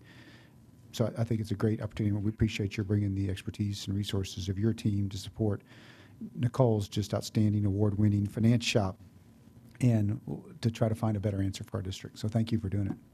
Good. Thanks. All right, appreciate you being here. Okay, folks, I'm ready. we're going to now shift to our AFRs. I just want to double check on time. We're about 10 minutes over, so we've got 75 minutes from this point scheduled for this item, which is the AFR series. Dr. Christopherson. Great. Mr. President and trustees, since September 10th, the administration has presented the potential 2013-14 annual academic and facility recommendations for possible board action on December 17th. As you've seen before, there is a prioritization chart. It's Exhibit A to your agenda item that is organized into 4 categories. And you might want to flip to that chart just so you can kind of follow along. It is on page... Lawrence, you promised you would help me. Can you get me to a page real quick? Maybe somebody else can help me. Thank you. Yes, there it is. Thank you. Page 5. And so you can follow along across the categories, and I'm going to talk through the whole thing. We have some things we need to focus on tonight, but staff is available to fill in some gaps if it's necessary. Now, in categories A and B, these are the AFRs that are likely to be scheduled for action on December 17th, even though there are different implementation timelines. Category C are those that are still in the development and vetting process, and Category D were vetted through the AFR process, but they have design elements that have big bond implications. And we have referred those to the Citizens Bond Advisory Committee, and they are no longer AFRs. They're considered more like bond projects. And they'll decide, to what extent they need to be included in the scope of the bond program. And those are things like that we've talked about before, like Rosedale and Clifton for the special education facility improvements, fine arts, the additions and renovations, CTE, the athletic program and facility improvements, and a potential school for young men. And so any of those changes since the last time that we had our discussion are denoted with a little asterisk. So you'll see them on number 5 and number 10 and number 13 on the Exhibit A. Now, of the 6 AAFRs scheduled for action in December 2012, the administration is seeking board guidance on 2 particular areas. First is the School for Young Men, and the other is District 1 middle schools. Now, before I get to those, I want to talk about the other 4. The administration has provided for the agenda item tonight our draft recommendations, where we have shaped the work thus far into single scenarios. And we wanted to be sure that everybody knew what those were. So as we continue to have community engagement and public comment, that everyone in the community has an opportunity to weigh in on those sole scenarios. So I'll begin with those 4. Now, the first 2 of the 4 that are on in column A are the 2 that would not require additional expenditures from the district's operating budget. One is the renewal of the contract with Responsive Education Solutions to continue the graduation pathway education programs at both Lanier and Travis High Schools. And these programs, as a reminder, are one of a few programs we have in the district to help our students graduate on time, especially students who are struggling to have enough credits to graduate.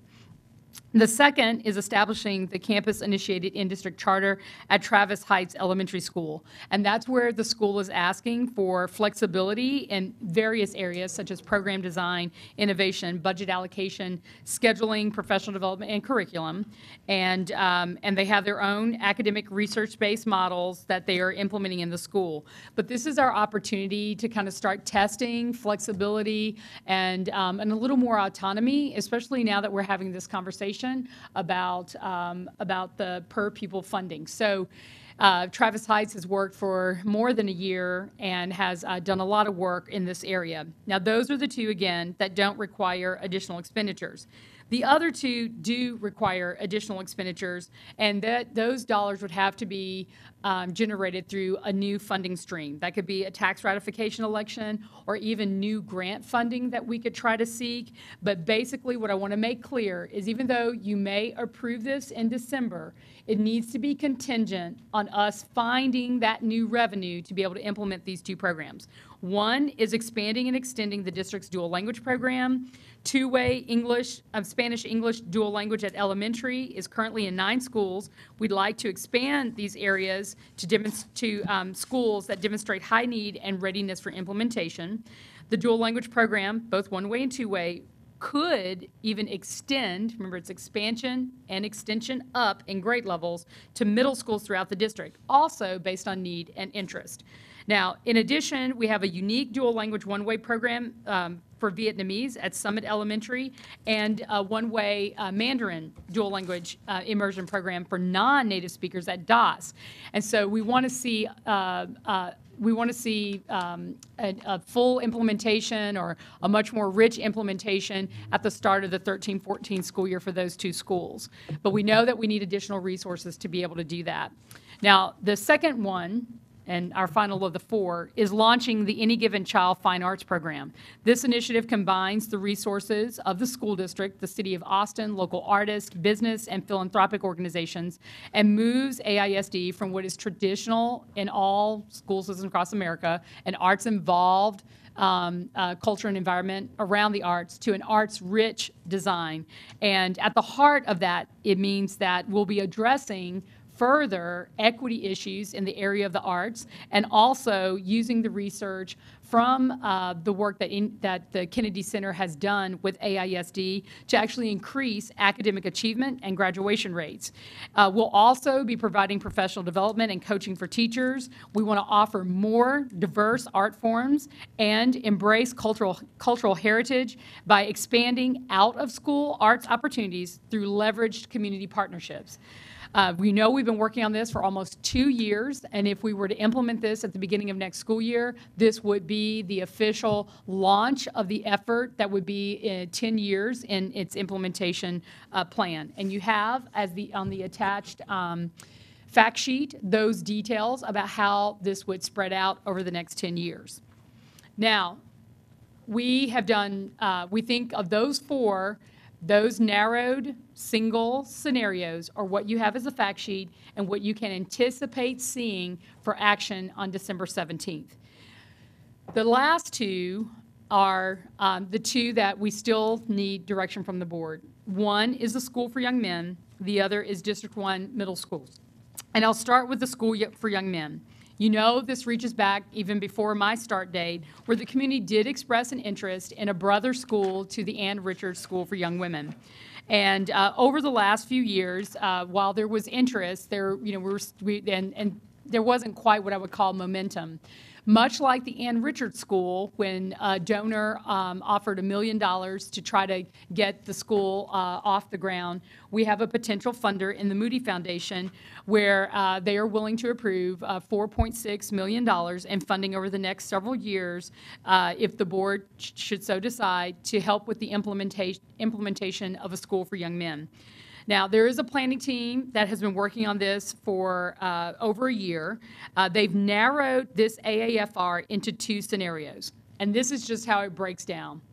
It's either a co-location where you are in a school that exists because there's like under-enrollment or something of the sort, and the board would have to decide whether or not the School for Young Men takes over the entire academic programming of that site, or an independent site.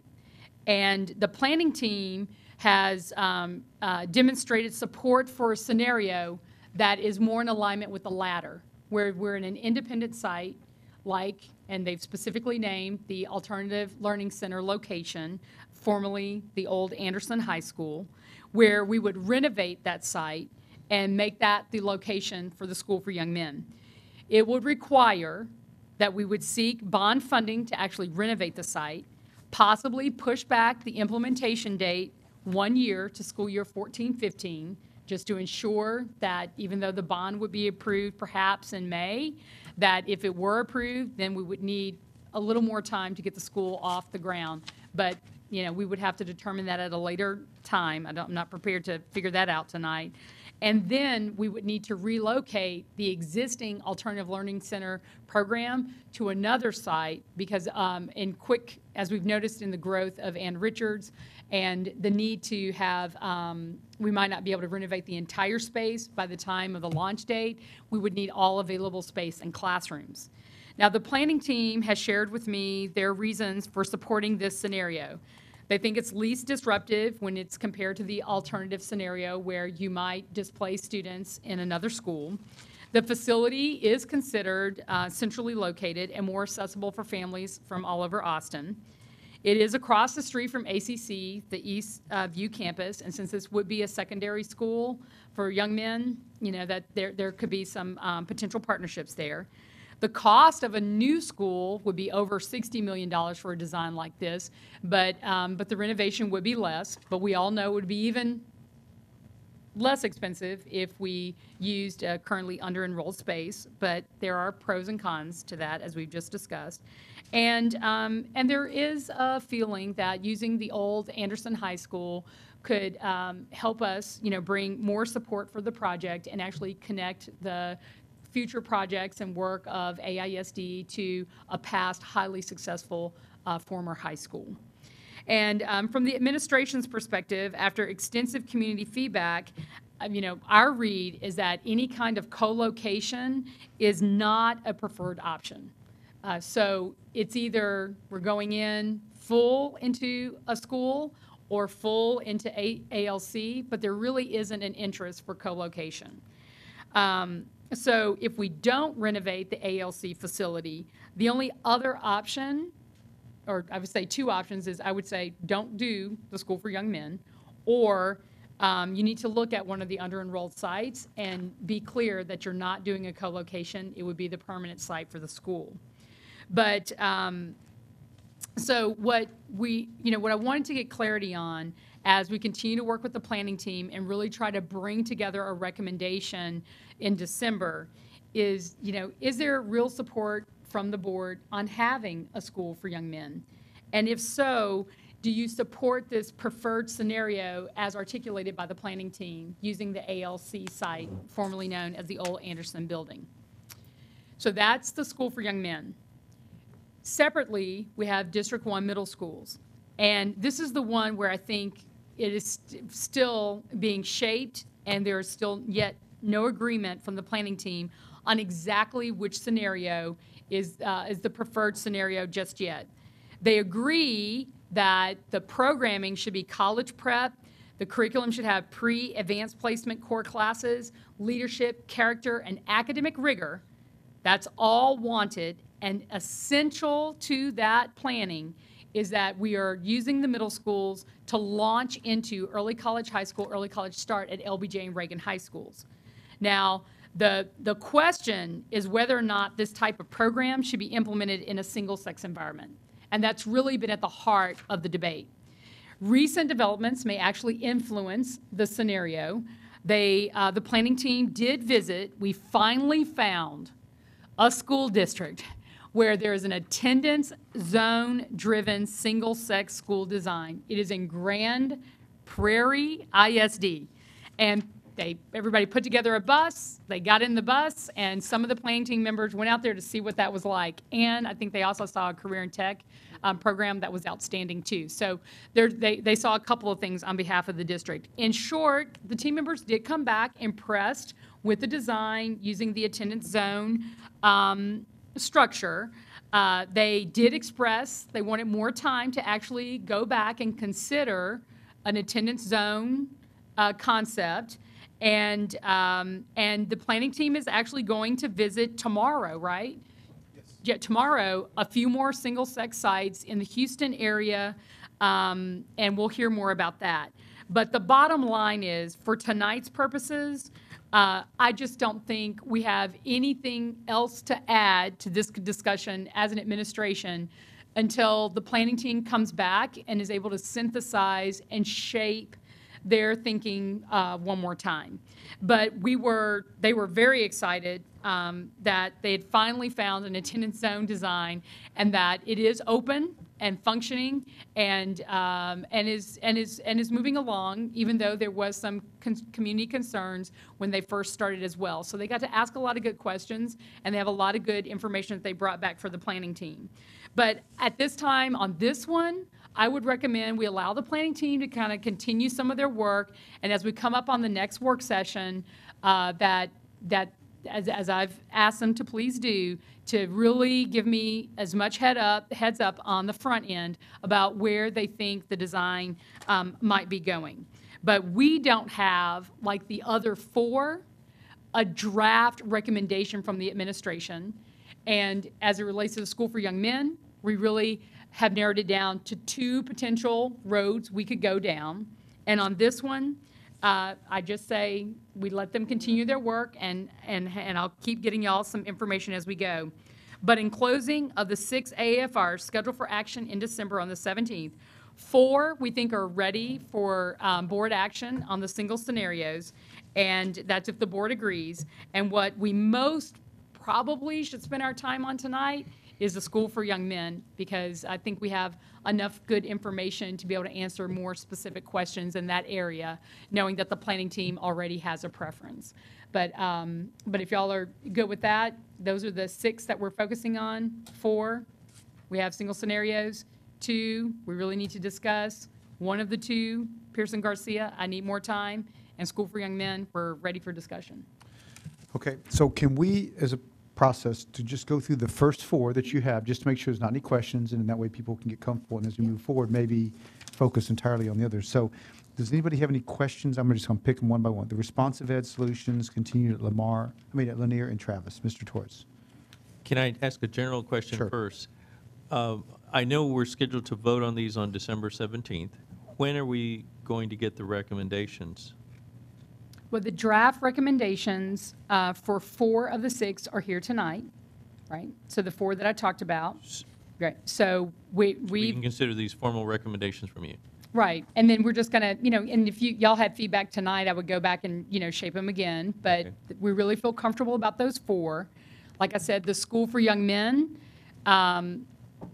Technically, you do have. I wanted to have the benefit of this conversation before I move toward a draft recommendation from the administration. But I know the planning team is solidly at the ALC design, and then, like I said, we just are where we are with the District 1 middle schools, and that's the one I feel furthest away from in having either a planning team preference, which makes it really hard for me to kind of shape my administrative recommendation. Okay, good process. Mr. Guzman. We were talking about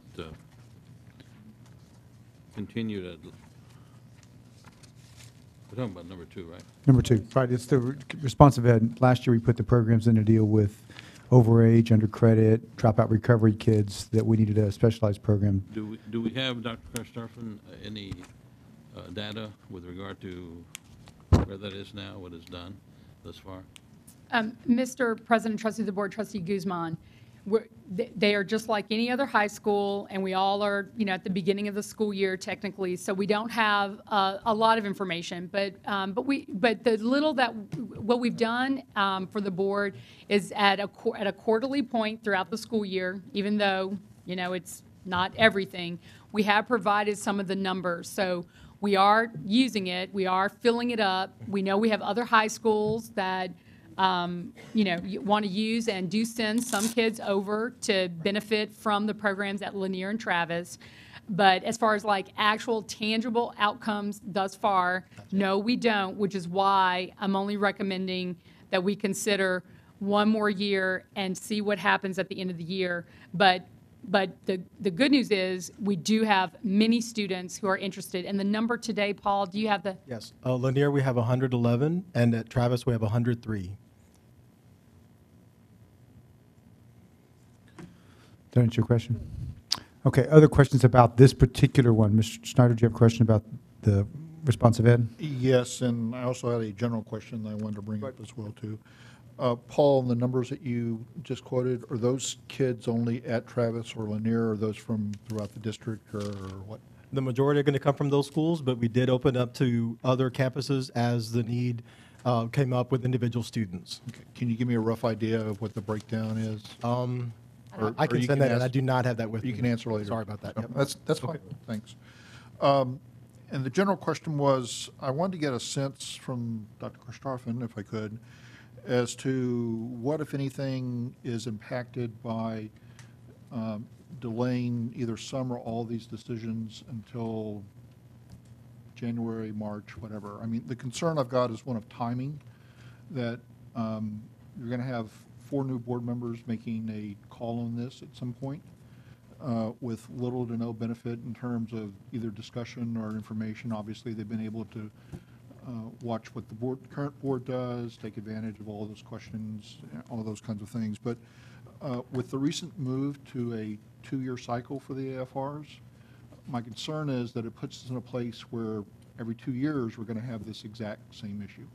And it may be that we could, slightly alter the timing after this without a lot of impact, wait 6 months, I'm just picking a number out of the air there. But is there anything here that absolutely falls apart if we wait until, let's just say March for the sake of discussion? Mr. President, trustees of the board, there are a couple of things. One is, that we try to build our preliminary budget here at the beginning of the new calendar year. So it's very important, and I've shared the summary, budget sheet, that we know exactly what we're putting in the hopper for new programming so that we can budget carefully and make decisions and staffing formula decisions and everything else to be able to treat any of these programs in schools like we would any other school. There's nothing harder than not knowing if you're part of this budget structure what's going to actually happen at your school. We know that as part of our contract with educational resource strategies, that we need to make you can make a decision later, but they have other partners that want to work with them too, and we'd like to be sure that we're still at the top of the list for being in that partnership, and they don't take their available capacity and work with someone else.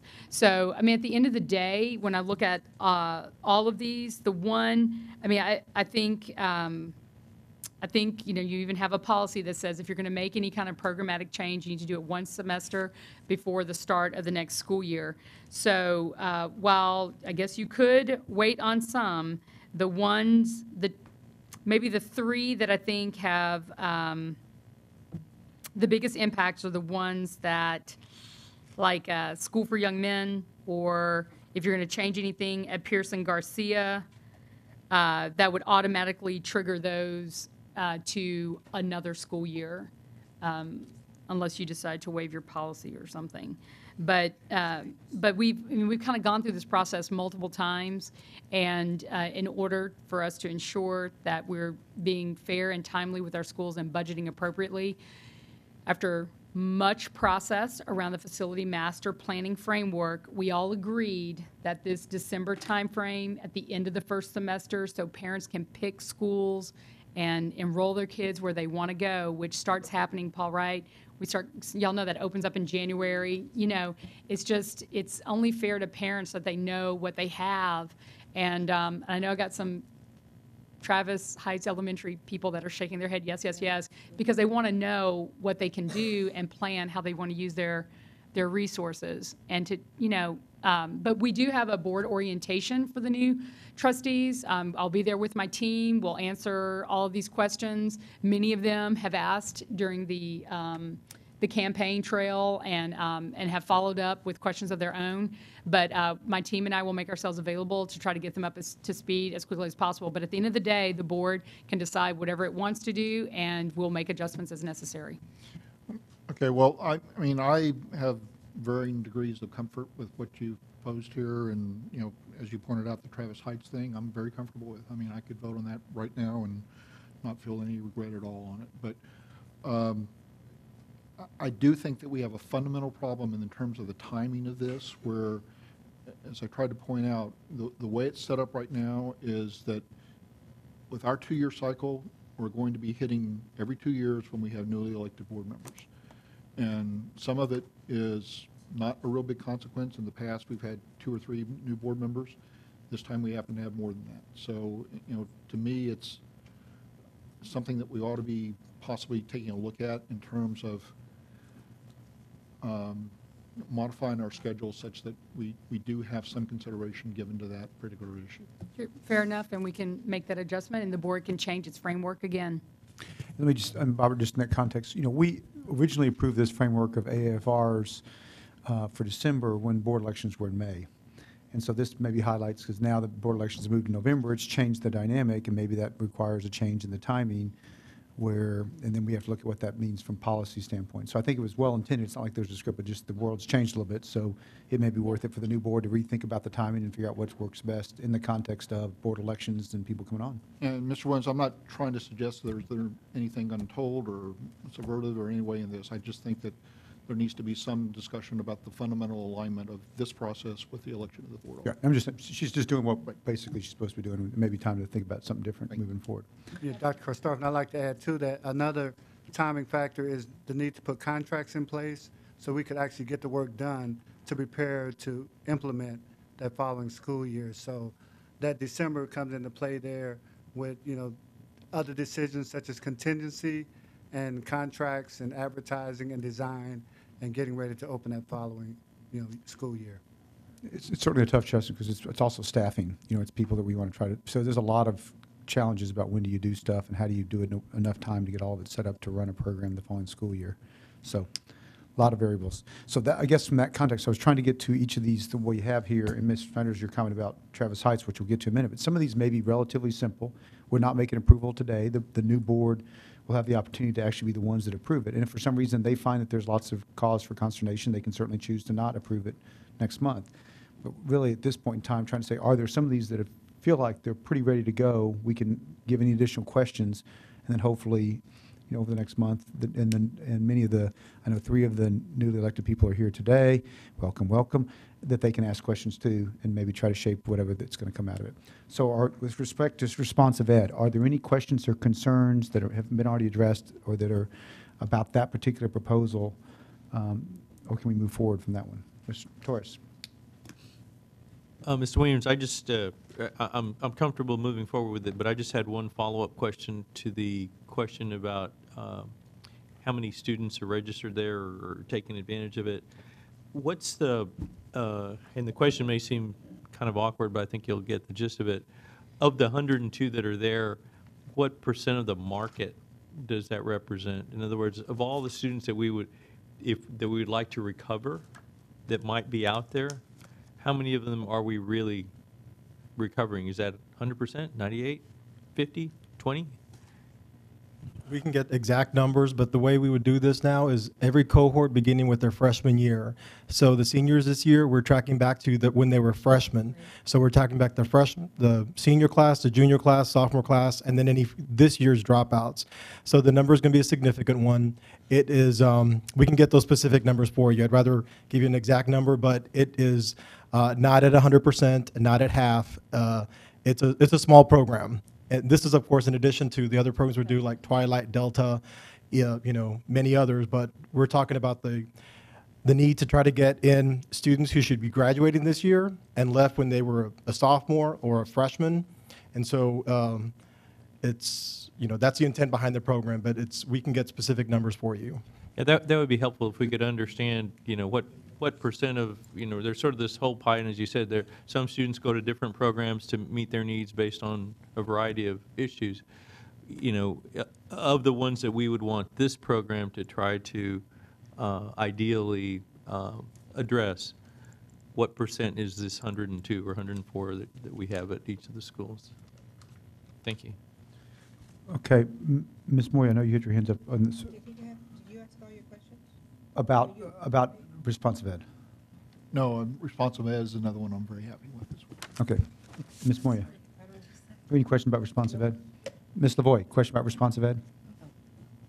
Thank you. I'd like to underscore Mr. Torres' point and make sure that we have metrics on the performance of any entity, including responsive ed, before we vote on it. So to that extent, I wouldn't pass it along as one we're ready to move on. I would prefer for the new board to see the metrics, to see what you think about it.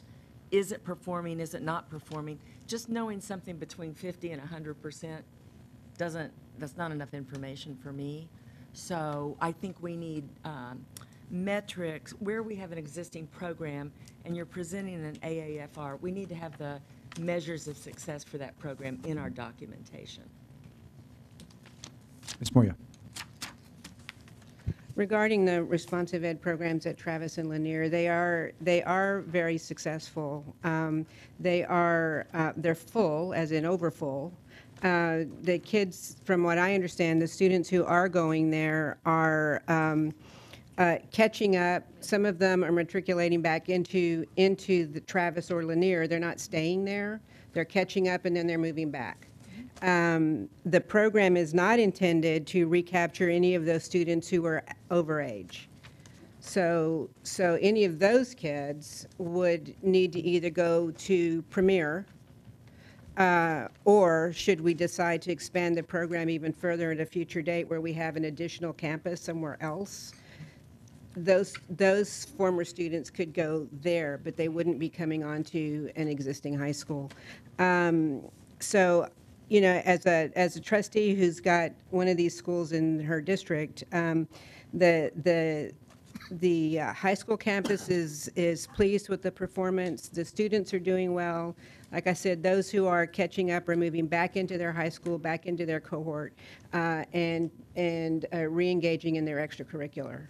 So I think we're seeing some results. We may not have, you know, depending on what exactly, you know, the percent of market, you know, that you were talking about. I'm not sure exactly how we would capture the percent of market, especially if those kids are going back into their high school, whether it be Travis or they're going back to Crockett or wherever it is that they're coming over from. But the other thing that I am interested in knowing about is if some of the kids that we do have there are choosing to go to Travis instead of going to Premier.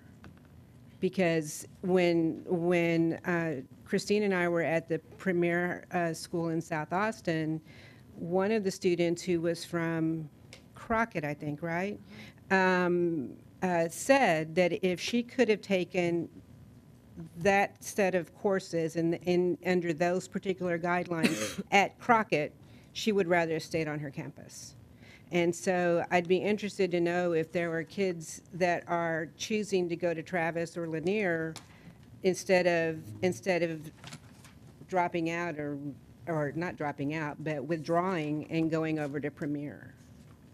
Just as a side note. I mean, it's not going to change my mind about, you know, expanding it, because I think it's a program that's been needed for a long time, and abandoning it now would be a step in the wrong direction. Ms. Brister. No, I agree with a lot of what Ms. Moya has said.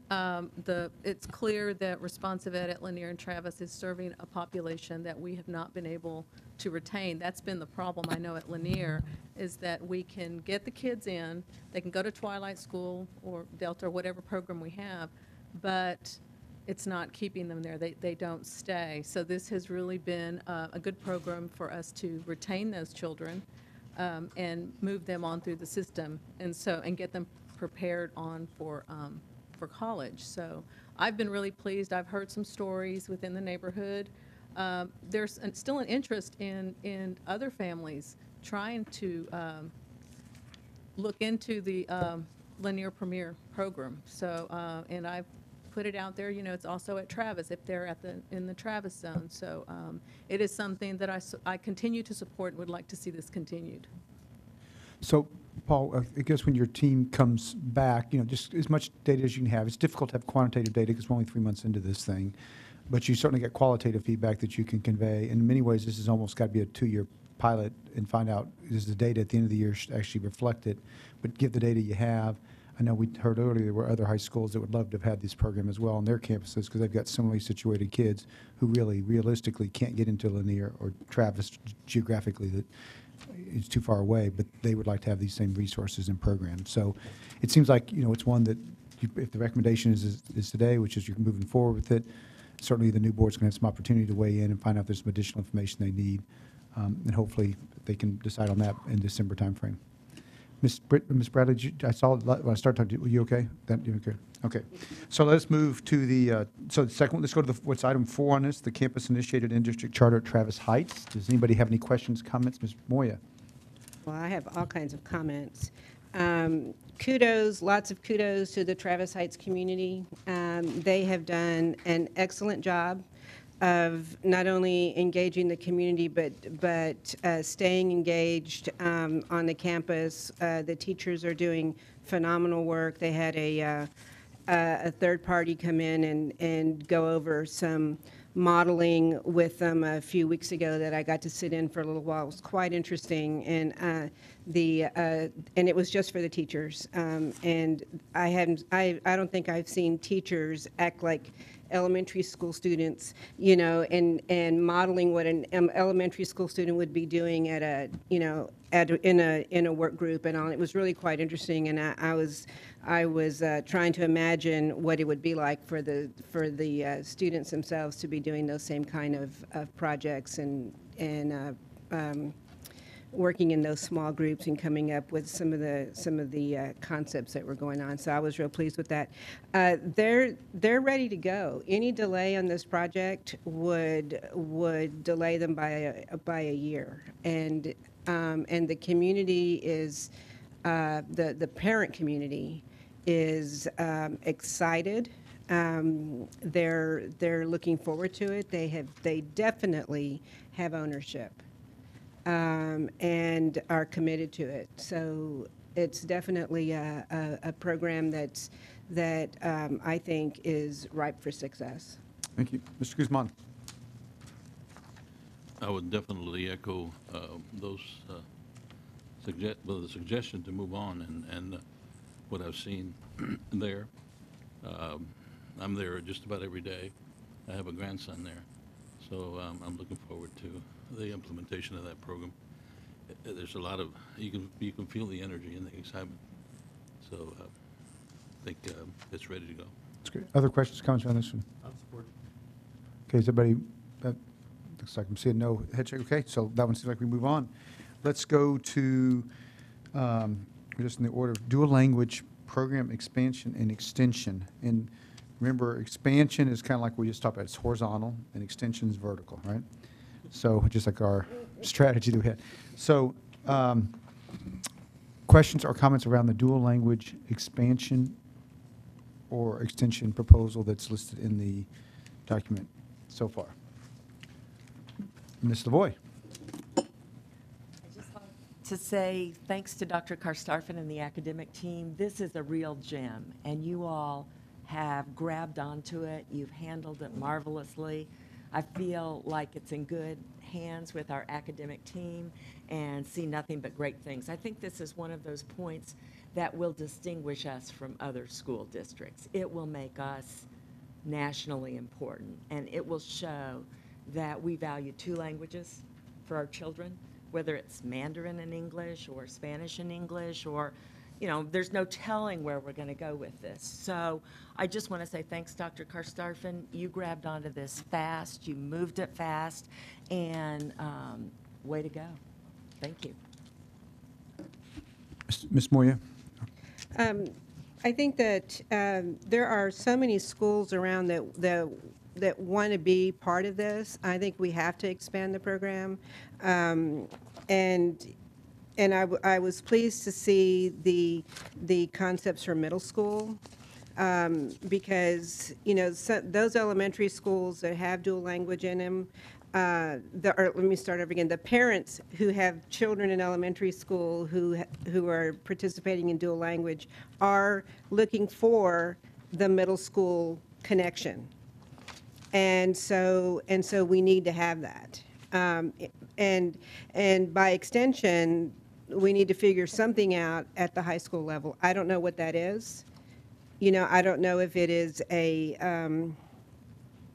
you know, an international business and language program at certain high schools, you know, where that would be open to more than just, you know, that feeder pattern. I don't know, coming off the top of my head. But my point is that we need to have something that's going all the way through, because these families in elementary school are looking for the next step and then the next step. And so, for example, there have been conversations in the Travis Vertical team about making sure that they have the vertical path in place so that they don't lose any of their kids going vertically to go somewhere else. Ms. Torres? Well, having two of the schools that have what I think are going to be the most unique programs in language, meaning the Mandarin, Chinese, and Vietnamese, in my district, I think this is. I too want to echo Ms. Lavoie's compliments of the superintendent that, Mandarin Chinese being probably the language that's spoken most in the world, and in terms of colleges offering students who can speak Mandarin Chinese incentives, if we're really planning and preparing our kids for the future, this is one of those languages that you really need to be considering in your portfolio of languages. And so I want to echo this. I would not so much offer caution, but offer a planning in that I think this program is going to also grow to be very popular. And the question is, how do we accommodate that? Because I'm not sure that we've thought that part out. It's a good problem to have. And I also think it's one that from supporters and external partners, I think this is an area where we can also obtain additional funding to help offset some of the cost. But I do think we need to be thinking about how we accommodate the expansion of the program as we move forward, and we possibly think about it even as early as not so much plan it in the bond program, but plan it in terms of a contingency in the bond program, so we have some flexibility to allow for growth of this over the 5 years or 6 years of the bond program. Ms. Moore, do you have a follow-up with Mr. Torres' I comment? do. Just as a caveat, there's a group of parents from Ridgetop who are on their own going to a Mandarin program. I would say there's half a dozen to 10 of them that have gone to I think it might be Hyde Park or somewhere. I'm not sure exactly. I know they told me, but it's not coming back. But anyway, so all that to say is, even in another part of town, there's a definite interest in these children are already in the dual language with English and Spanish, and they're now doing Mandarin at the same time. And so the popularity of this, not only in District 4, but we could possibly put another program in another part of town, because I do believe that it is going to be, as popular as the other dual language programs. Mr. Guzman? Ms. Bradley? I was just going to say I agree with what I heard Mr. Torres said, because you are right, and you too, Ms. Moore, you are correct, because we do have certain communities that may have the one-way program, but not two-way. And so when we look at inequities, that's another inequity there. Because you're right, if we were to put it in other segments of the community, I believe that they would run to it. And so we do need to look at how we expand it, and of course we have to be able to afford it, but we definitely need to look at ways to expand it. Mr. Guzman? So how's your Mandarin, Mr. Toby? Very poor, sir. That's mine. I was at Pettis Elementary several weeks ago, and it was 8 o'clock in the morning. They had a cafeteria full of parents, and the staff made an excellent presentation. Parents were engaged, to the max. And it just shows that there's a lot of support for it. That principal in particular is fabulous at Bettis in terms of the implementation of that program. And they had a particular project that they were proposing, and I think that merits consideration as well. So yeah, it's a good thing to do and to expand. Other comments or questions? Ms. Schneider? Well, Dr. Schroffen, I conceptually support this and do have some concerns about the diversity of languages that we have within it. The two issues I have is, I mean, we talked a little bit earlier tonight about what we want and what we can afford, and to me, this starts to impinge on that, what we can afford aspect of it. The other issue is just the expansion. I know that we have schools where this is not an available option, and there are elementary schools that are in the same boat as other elementary schools in the district that do have it as an option. So I'm a little concerned about why we're talking about extending the program when we're not even providing the base starting point to all of our elementary schools. I know that you folks are working on what the cost is going to be on these, but I'm really going to have to see some hard data to back up, what it's going to cost to expand this further, and if we are talking about the extension aspect, as well as where that money's going to come from. Dr. Stark? Yep, Mr. President, Trustee Board, Trustee Schneider, the budgets you have are hard data. We have worked very hard, much to your direction and constant feedback in earlier meetings about getting the budget pieces, so much so that, we are already trying to look at what that means for the TRE, what that means for bond implications, and I have, while nowhere near, being complete, have tried to look at not only these AFRs, but our entire budget piece times 5 years, so that whatever we start planning, looking at that bond timeline that already has 10 years of potential stuff in it, if there is a successful bond program in May 2013, this board is well aware of the administration's efforts to go far beyond next school year. So these numbers are very hard. We put these budgets in here. We provide them to the board multiple times in draft form, but what you see tonight is really what we are anticipating. And if you remember when we started the dual language approach in my first year, what we can afford is really what we have today, and we would have to stop. No up, no sideways, no more expansion. We had those budgets, which we've been working through and using every year to be able to afford one- and two-way dual language. As I said before when I presented this, the only way we could consider doing more expansion and more extension is new revenue streams. And, and if it's a grant, it's got to be a 5-year grant, and we need to be really planning on absorbing all those costs in the out years.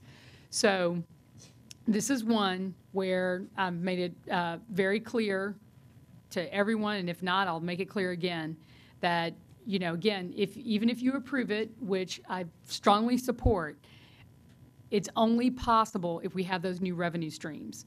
And everything that we're doing today, we can manage and do. But the numbers that you have here in the budget are hard. We didn't, we spent many weeks, hours, and months trying to get them as close as possible to the real implementation cost.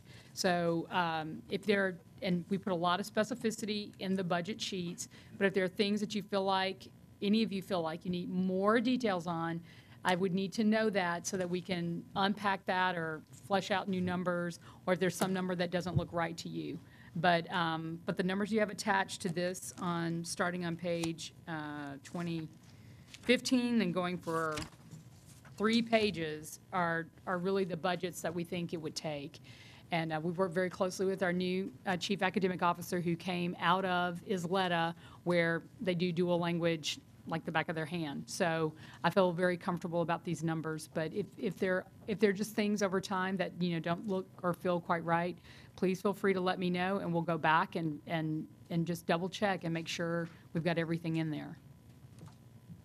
And if I may, just to be a little clearer, it's not really questioning the numbers that you provided here, as you stated, starting on page 15, but what I'm more concerned about is that choice of, do you use the money that you're going to use to expand the dual language program to do dual language, or do you use it to, staff a new facility that might open up, or use to be part of a TRE, or, one of those other options, which is not the way things are laid out right now. It's, here's where this money's coming from to do this. It's a larger discussion about where it fits within the priorities of staffing new facilities, or putting in a TRE, or doing any of the other options that are, out there on the table as well at some point that, we haven't gotten to that particular discussion yet. And as y'all know, because I've, provided these things in draft before, this is all part of your budget discussion for fiscal year, fiscal year 14. We're in 12, 13, right? Fiscal year 14 and the out years. But I've already, provided some different scenarios on what it might look like 5 years out. And as we get better numbers, as Nicole starts closing out this calendar year, I'll be able to put a finer point on those potential designs. And we will be presenting all of that as part of our preliminary budget so that you can see how your decision-making may have not just 1 year, but multiple year impacts as we plan for the budget and a potential bond and a potential TRE. Other questions, comments regarding this one? Okay, I'm just going to quickly say, this was one, board member, when we interviewed Dr. Christopherson, she was talking a lot about dual language and how surprised looking in our district, we didn't already have it. And so I appreciate you doing it. And Dr. Dow, thank you for being here, because I think you've leveraged to say, how do you get a chief academic officer that can leverage this and help our kids have global competency? I mean, we can talk a lot about other things, but our kids will ultimately be competing in a global environment. So thank you for being here. And your predecessor, Dr. Trevino, helped us with social emotional learning and really led the way, which I think we've embodied. So these are the things about the whole child that I think are so important, and I appreciate the effort y'all are doing to try to make sure we round out the education to all aspects of what our kids need. So thank you for all doing this. Okay, so let's now turn to, speaking of whole child, any given child, the fine arts. So just a little aside, but for those, I think there were a couple board members that were able to make the launch of the Kennedy Center Arts Initiative at the State Theater, and it was just incredible. The effort here and the partnership with our community on this, it's just amazing to see how people have come together to support trying to enrich the education for our kids. So let's open up for the Kennedy Arts Center discussion, the Fine Arts Initiative, any given child. Questions or comments on this item? Ms. Moya. Find the money. Just find the money. This is amazing. I was quite impressed with the report given by the Kennedy Center, quite impressed with the demonstration by the students from, remind me, what school? Brentwood. Very impressed. Betachek was awesome. They've got a great mariachi. They just need some horns, and then they could compete in the UIL. As Crockett needs horns so they can compete in UIL mariachi, just FYI. But we digress. It's still part of fine arts, right? Yep. So we've got to find the money to do it, because those kiddos were just blossoming, and I can see from the report that we were given, I can see the not that I didn't already know, but it definitely, gives you something to hold on to as far as the value and the connection with fine arts and their education and staying in school and graduating and going on to bigger and better things. So my tidbit of information is find the money. Anybody want to follow that? And just again, this is one that would require, a new revenue stream. Right. So and as y'all will recall, when we looked at the lows and the highs, you could be at a $16 million 10-year implementation, or depending on how much, you could be upwards of $24 million. So as we work through with both our CBAC and our fine arts staff and our principals, these are things that we're trying to figure out how much we can afford. Robert, are you grinding your teeth over there? I know, but the budget's there. It's a very healthy budget, and but it's a lift to go from arts involved to arts rich, and if you can believe that, that's the middle level. There's actually arts demonstration, which is a whole nother thing that I just like, can we just get out the box here, out the door? But there's a whole nother level to this, and that's where you get into the conservatory type, demonstration work, which is beautiful and exciting and also extremely expensive. But arts rich, we think we can get there, again, looking at all of the things that we think, and we'll have to decide how much we can really do, and that would potentially affect a timeline for implementation. So this is one of those, I think, that follows a little bit of funding. I think you have a plan to where you want to go. Question is, how fast can you go there? And it's basically a resource constraint. It's one for which the private resources are actually coming in to help our district. The $1 Million Anonymous Grant that we've got to help the McAllen Vertical Team, but it's also the effort to try to expand that beyond to schools with higher percentage of at-risk kids. I mean, there's a lot of initiatives and a lot of partners working with this. So this is one of those programs that the leverage of a dollar is pretty significant because it brings other resources into play. So knowing we can't do it all immediately, but it does seem like an opportunity to try to generate. Mr. Guzman. Again, I've been out in the community lately, and fine arts across the board has a lot of support in the community. It's there. I have to say the academic part, and in here, you'll see it in the Any Given Child presentation, but, we asked them to analyze our data against, national data and everything else. But the showstopper for me was when they analyzed students in AISD who had three years of, fine arts, at these high levels. The difference in the graduation rate between those students and those students who did not was a 20 percentage point difference. Kids who were in our fine arts programs for 3 consecutive years graduated at a rate of like 94% or something. Maybe it was 94%. Those who did not, it was 74%. And so, we know when we do it right, they're great outcomes for our kids. And so, again, this is one of your goals. You want to improve the graduation rate and things of that sort. This is one that's far more enjoyable than having to make up your credits that you lost. So, I think it'll strengthen, other outcomes that the board and this community desires. Thank you. Mr. Snyder, did you have a question? I thought, Ms. Moya. Just one additional example is kind of an aha moment for me fairly recently. I'd never made the connection between a student who'd been diagnosed with ADHD, for example, who's having trouble, in classroom, acting out, being too talkative or whatever, not doing all that well in group activities because it was too, it was just too much of an input, and it was just causing overload. But when we directed that child to an arts program where this child was independently working, outside of school. It wasn't part of school. You just gave the parents some resources to go check it out.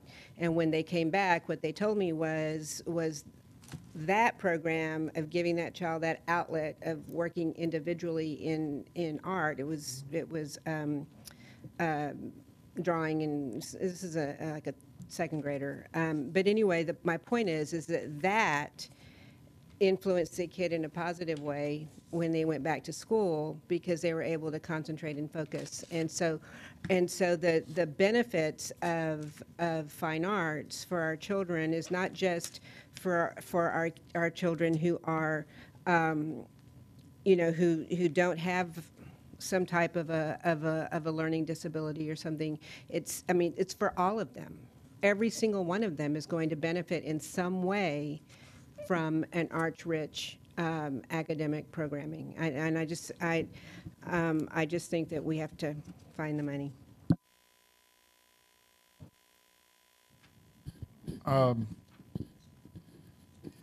Dr. Cruz and I were discussing a particular campus earlier this evening, And the observation was made that they wanted to be a fine arts academy. Is that right, Paul? Yeah. And, you know, I'm not aware of a secondary school that doesn't want to have some kind of enhanced fine arts program in some way, whether they currently are or currently not. But the issue that comes to me is that, you know, like I was saying, Dr. Karshoff, and this is $1 million per year minimum is what we appear to be looking at here. And, you know, I'm just very concerned about where the money's going to come from this. And, you know, the situation I want to avoid is that we take a vote in December and say, great, shows all this improvement for kids graduating, doing better in school, the whole thing, which conceptually good, fine, great idea. But again, we're back to a point of, you know, what can we afford to pay for? And, you know, the position I do not want to be put in is, well, in December of 2012, you voted for this, so therefore this is what the priority is versus, you know, something else that's going to come down the line later, or if we talk about doing a pay raise for teachers so we can keep more good quality teachers in the district. And it just seems to me that the discussion is not happening in the right sequence. I mean, it's nearly like that budget discussion that you were referring to later, or earlier, I'm sorry. There's something that needs to be done to establish what the long-term budget priorities are before we start going off and doing things, because, I mean, the worst case that I see here is that, you know, we as a board approve this stuff, and 14-15 runs around, or 15-16, whatever the school year works out to be, and we have to start cutting left and right simply because we can't afford to do all this stuff on a long-term basis. And, you know, I've got a real concern about the amount of money that we're doing incrementally here. And Mr. President, trustees of the board, Trustee Schneider, as y'all know, that it's simply not how we've planned since this administration came, started 3 years ago. We have always done, at your request and your budget parameters, multi-year budget projections. We do multi-year planning.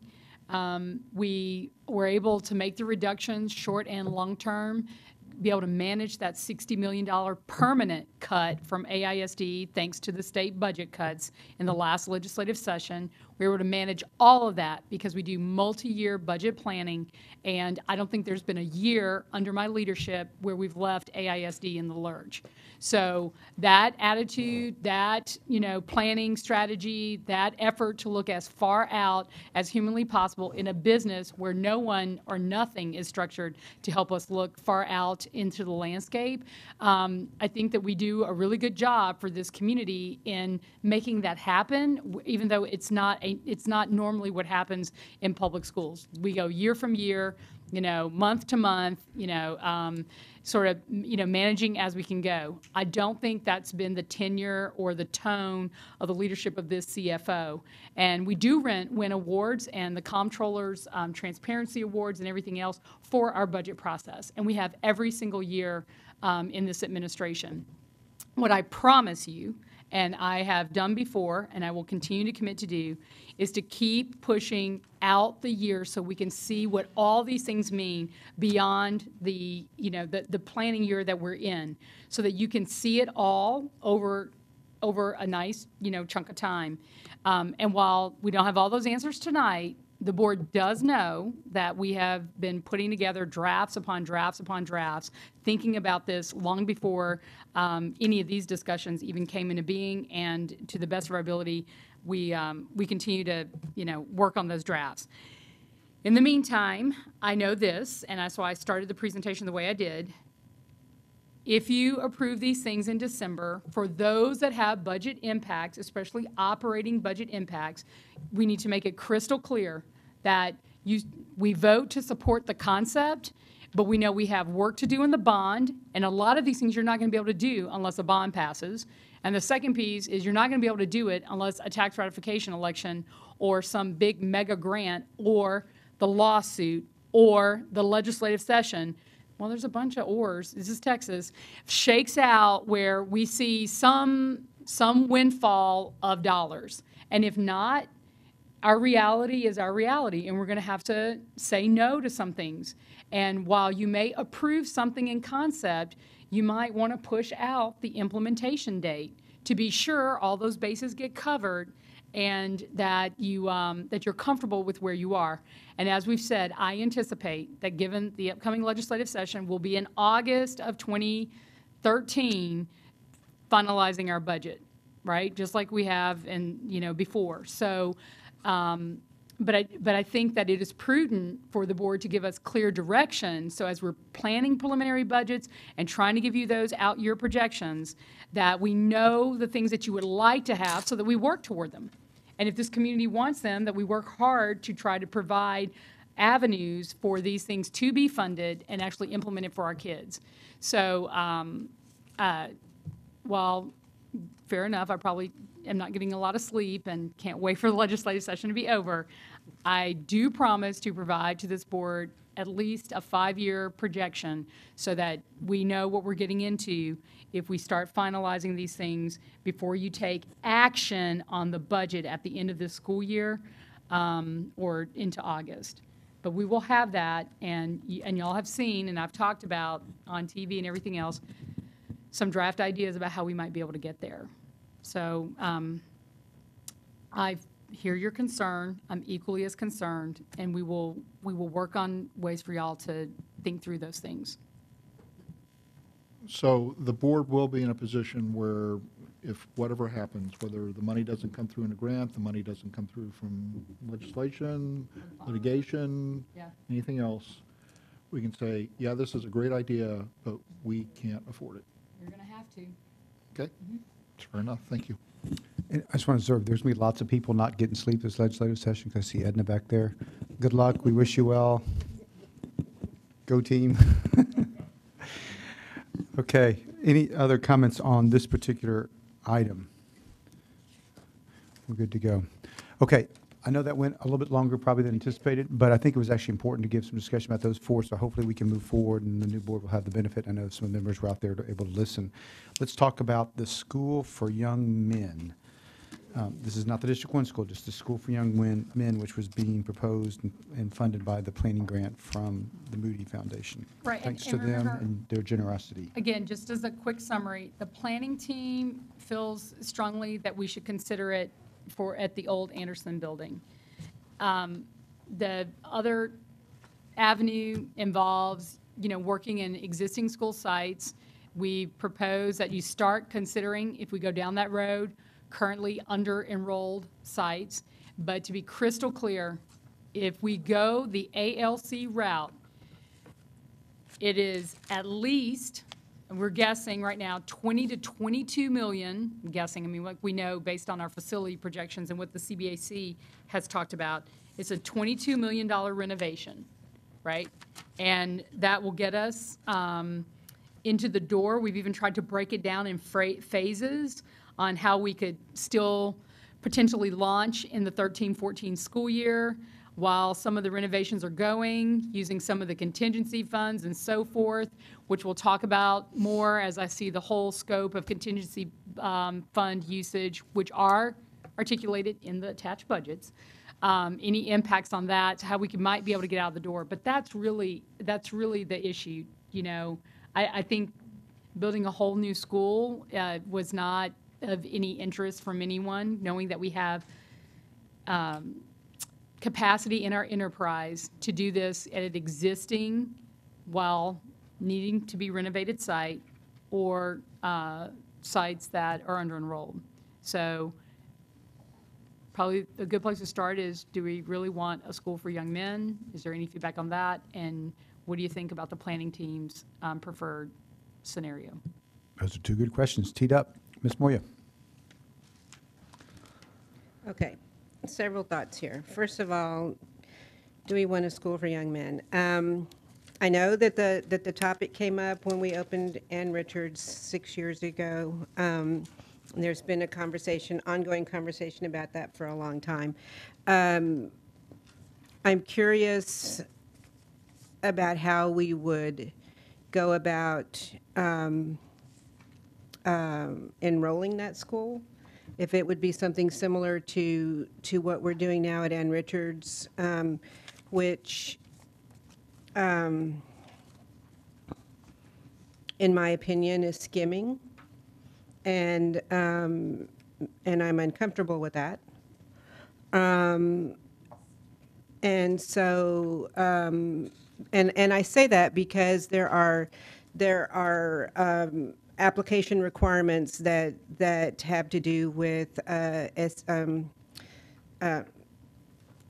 achievement scores and things like that. And even though we do have a percentage of the students that have to come from Title I zip codes, ongoing through the program as they grow, as they advance through the grades, that percentage doesn't necessarily remain.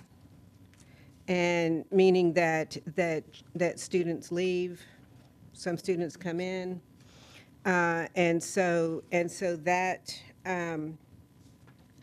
balance that we sought in the beginning for the new classes doesn't necessarily remain throughout the years. And as it stands right now, the current senior class consists of about 52 students. And in the sixth and seventh grade, they started out with around 100, a little over 100. So, so I have some reservations if it's going to be that same kind of school, because as it stands right now, we're taking some of our brightest students out of our schools from across the district and having them go to school there, which is fine. They choose to go there, but they also are not staying all the way through high school there. So. Address it. Dr. Stark. Mr. President, Trustee Board, Trustee Moya, yes, it is true that it is designed, it's going to be identical to the school for young women. And it would be a school of choice, and there would be some academic criteria for the application process. Now,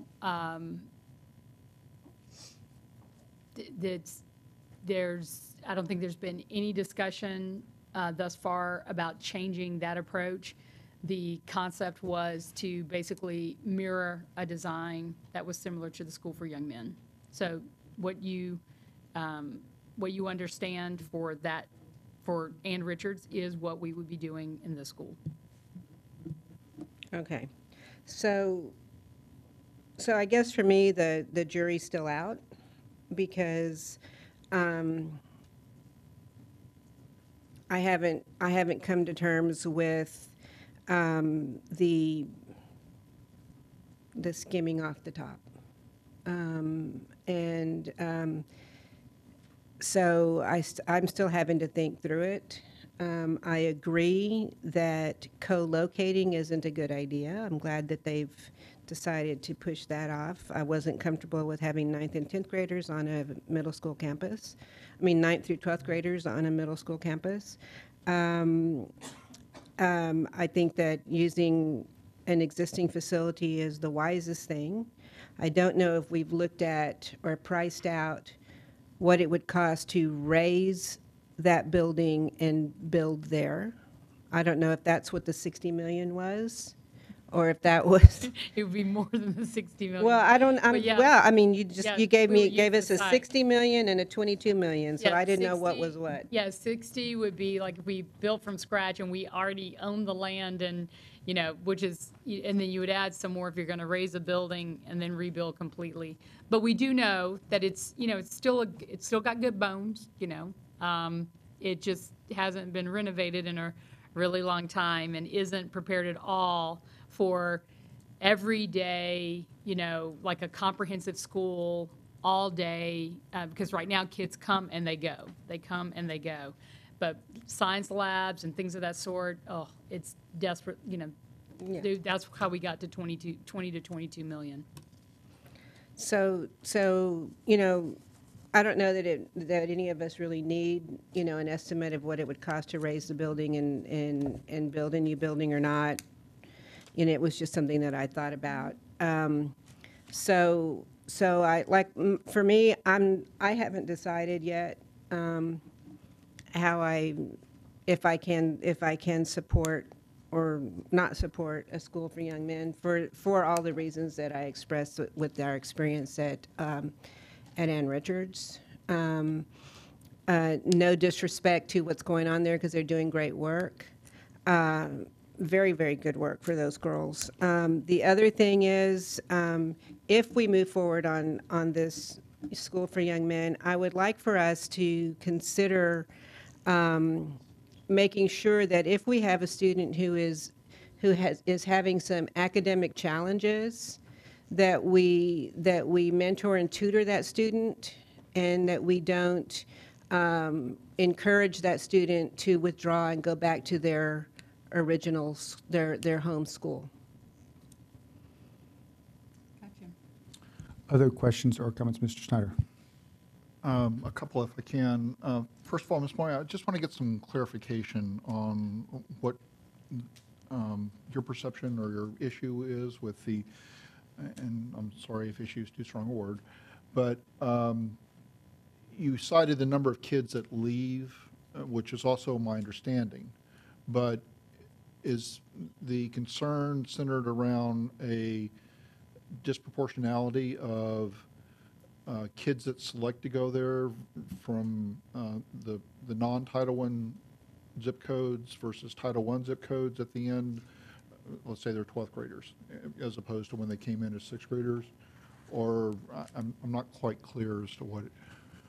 Well, it's not the makeup of the student population, whether it be 75-25 anymore. The issue for me, or where, it's not that as much as it is that we've sold the idea of the campus as 75% of the kids come from Title I schools or Title I zip codes, and 25% come from others. And I, mistakenly so, made the assumption that it stayed that way all the way through, that was our student body at that school. And as time's gone on, I have learned that that's not necessarily the case. It starts out that way, but it doesn't end that way. And I think it's fair and probably responsible of us to let people know that the student body, it doesn't necessarily, by the time they're seniors, necessarily reflect that same percentage. Now, the demographic, of that senior class, even if it's 52, I don't know. I've seen the girls, but I don't know how many minority students there are. I don't know how many Anglo students there are. I don't know any of that. So my point is that at our last discussion a few weeks ago when we talked about this, and I said that there might be, and I think we were talking about the single gender middle schools, and I said that if those kids from those single gender middle schools wanted to go to a single gender high school, the girls could go to Ann Richards.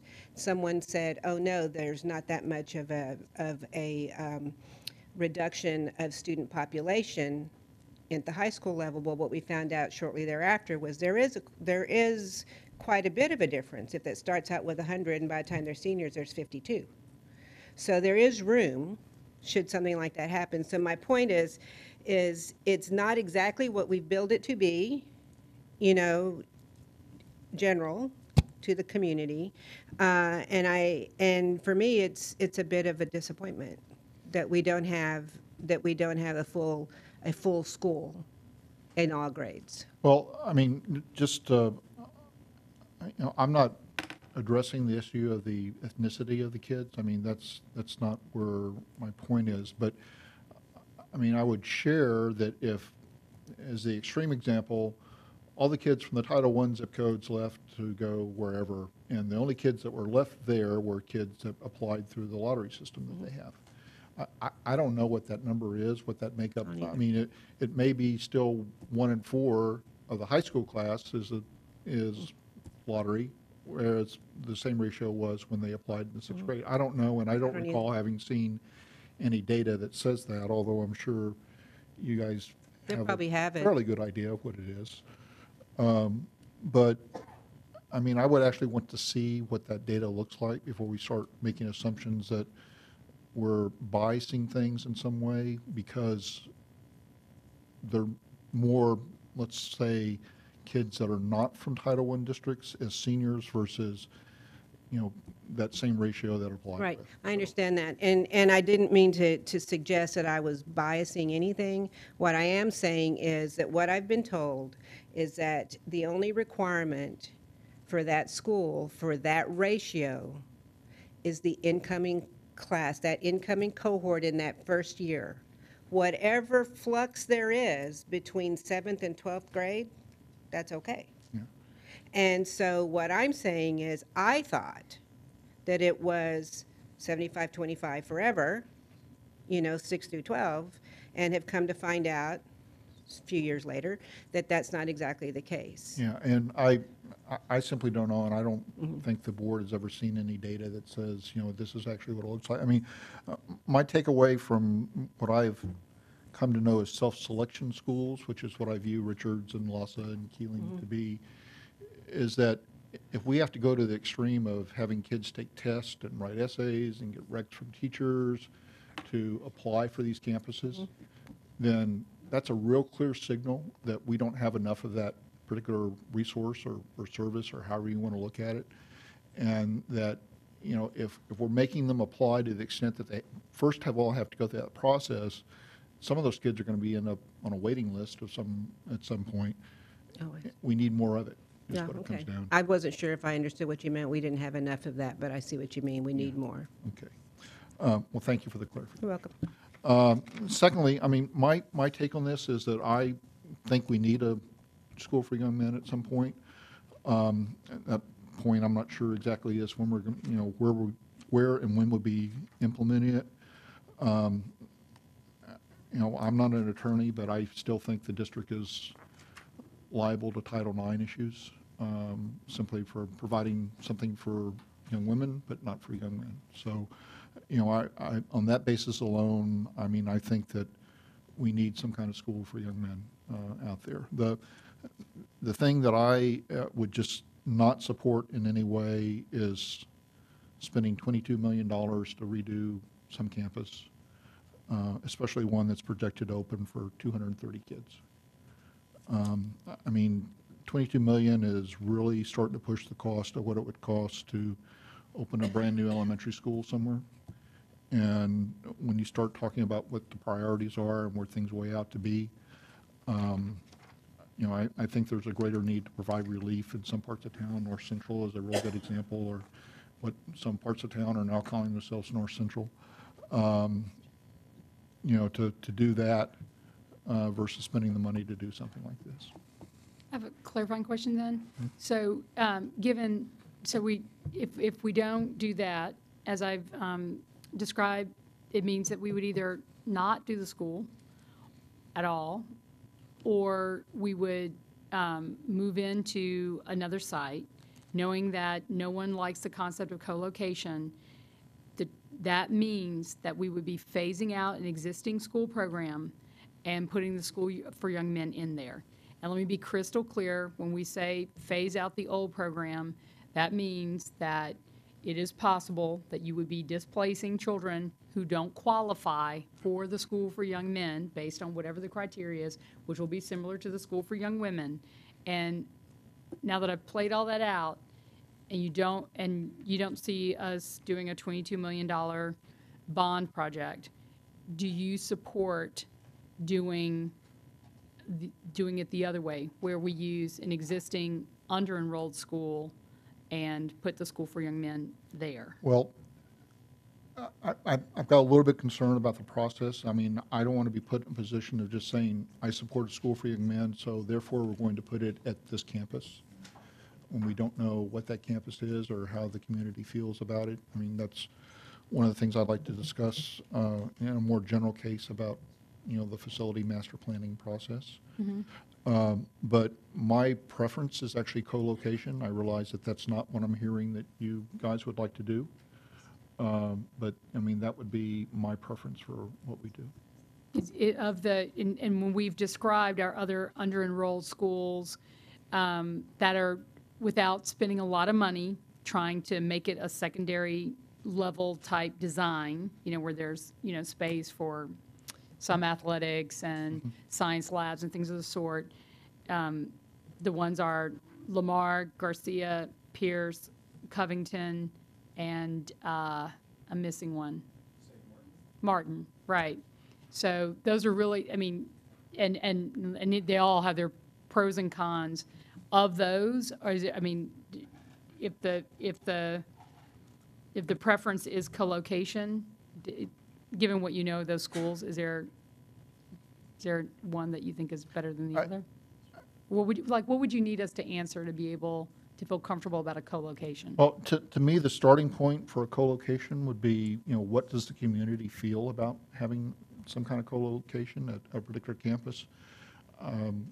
I don't know how every school feels about that. I mean, I suspect strongly that there are going to be some that are dramatically opposed and will not have anything to do with it under any circumstances whatsoever. But there may be ones that are at the other end of that spectrum. I do not know the answer to that right off the top of my head or right off, the limited conversations I've had in the community about this. So, I can't say it's going to be that school, whatever that works out to be. But to me, co-location makes the most sense in terms of both the number of kids that we're looking at starting with and the available space that I roughly know off the top of my head at least 3 of those schools, and I think Martin and Lamar was the other one, Paul, is it? Right? Sort of fit in that bill, but I don't know with certainty, enough certainty that those could be possibilities. So. And just so I make sure I understand, when you say co-location, you mean having 2 separate schools in the same building, kind of living and habitating together? Thalassa, Keeling. Okay, so when we look at it that way, where nothing gets phased out, the only, it doesn't fit in Covington, it doesn't fit in Lamar, it doesn't fit in, we went through all these. Because you have to, we tried to do the 2 things, so it left us with only a couple of sites, or 1 site, if I remember correctly. So anyway, I'm just saying, like, that part of the co-location, and I just have to put on the table that for all the meetings I've been in, and the feedback and the emails and the community commentary, like, no one is filling the co-location. That is not, I mean, and I know you haven't been to everything, and I haven't, but people find me no matter what, and give me what they really think. And I think it's just not welcome. So I just want to put that on the table. I appreciate that, that you haven't heard from all the schools and what those communities think, but the feedback they've given me is they don't think very highly of it. But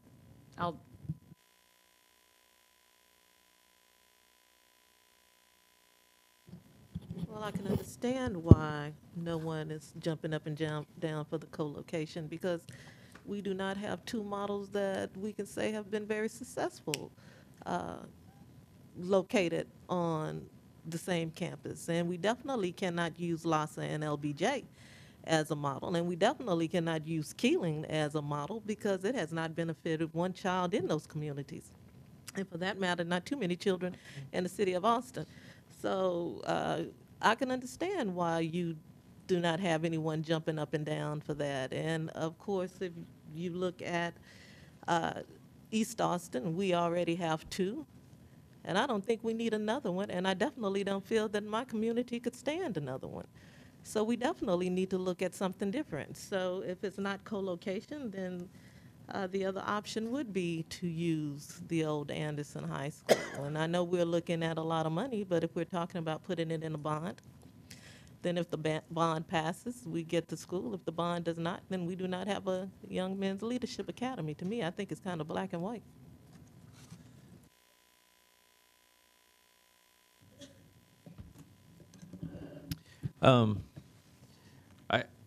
I definitely support the location at the Alternative Learning Center. And I definitely think, I'll agree with one thing that Mr. Snyder said, that I think there's sort of an equity issue. If we're going to have the Ann Richards School for young women, then I think we should have a comparable school for young men. And I don't think it's very feasible to have a co-location of the model that's presented at any of the schools that you've suggested, because 230 is what you start out with, and if you're going to add 115 every year, all of a sudden you've outgrown any of the middle schools by the end of the 6 years just with this school. So it's not a practical, even a possible scenario for the middle school environment. So given all those factors, I think it's, it sort of comes down to black and white. We either propose the alternative learning center and put it on the bond. If it passes, it passes, and we go forward with it. The other thing that I would ask Kurt to come up with, Kurt, because I know he can just rattle this number right off the top of his head.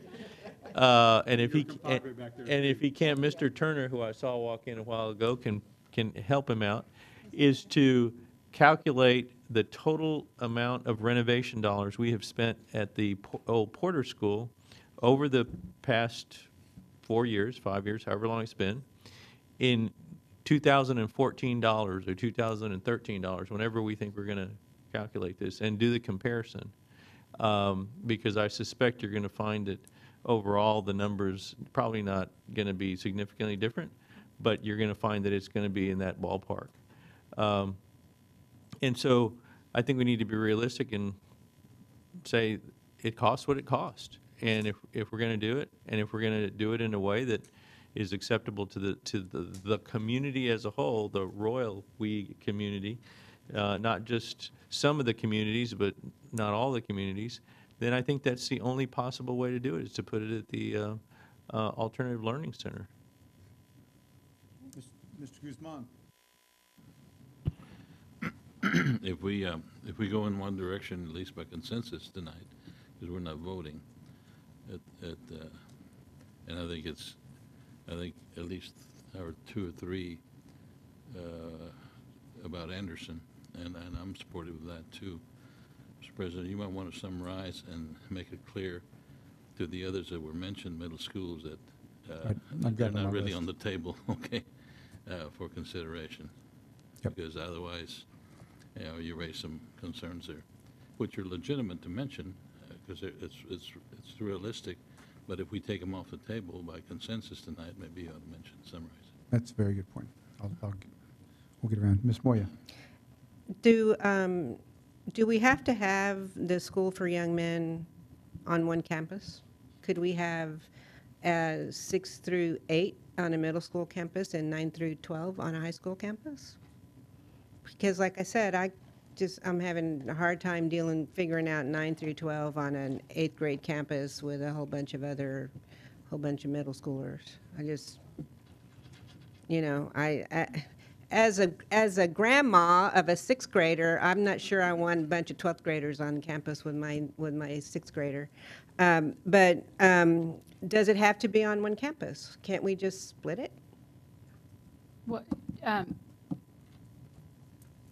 Just a thought. Mr. President, trustees of the board, Trustee Moya, I mean, for the purposes of, and Ms. Bradley, I think, and I've probably gone to more site visits together than any of the other trustees over the last 3 years. But when you're building the design and you're building the culture and you're trying to build the articulation, the lessons that all these people are learning is keeping it together, less transitions, and especially if you're trying to not have what happens right now at the Ann Richards School, where the numbers drop off in the upper grades, you're going to have to build deliberately a comprehensive program that keeps the kids there so they aren't going back to their home schools in those upper grades. And 6 through 12, while I know, I mean, it's sort of like dual language was 3 years ago. We didn't have any. like, there are districts around the country that do different grade level configurations with less transitions, like pre-K 8s or 6 through 12s or pre-K 12s. And I promise you, the children don't do anything, it is okay. We've got many models like that.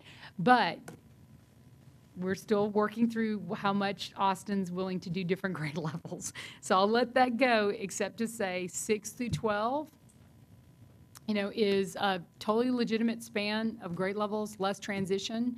And if you want to really build that comprehensive top end of the grade levels, you're gonna need a big bubble on the bottom so that there are enough kids at the top, so you're not down to 50 or 40 kids by the 11th and 12th grades.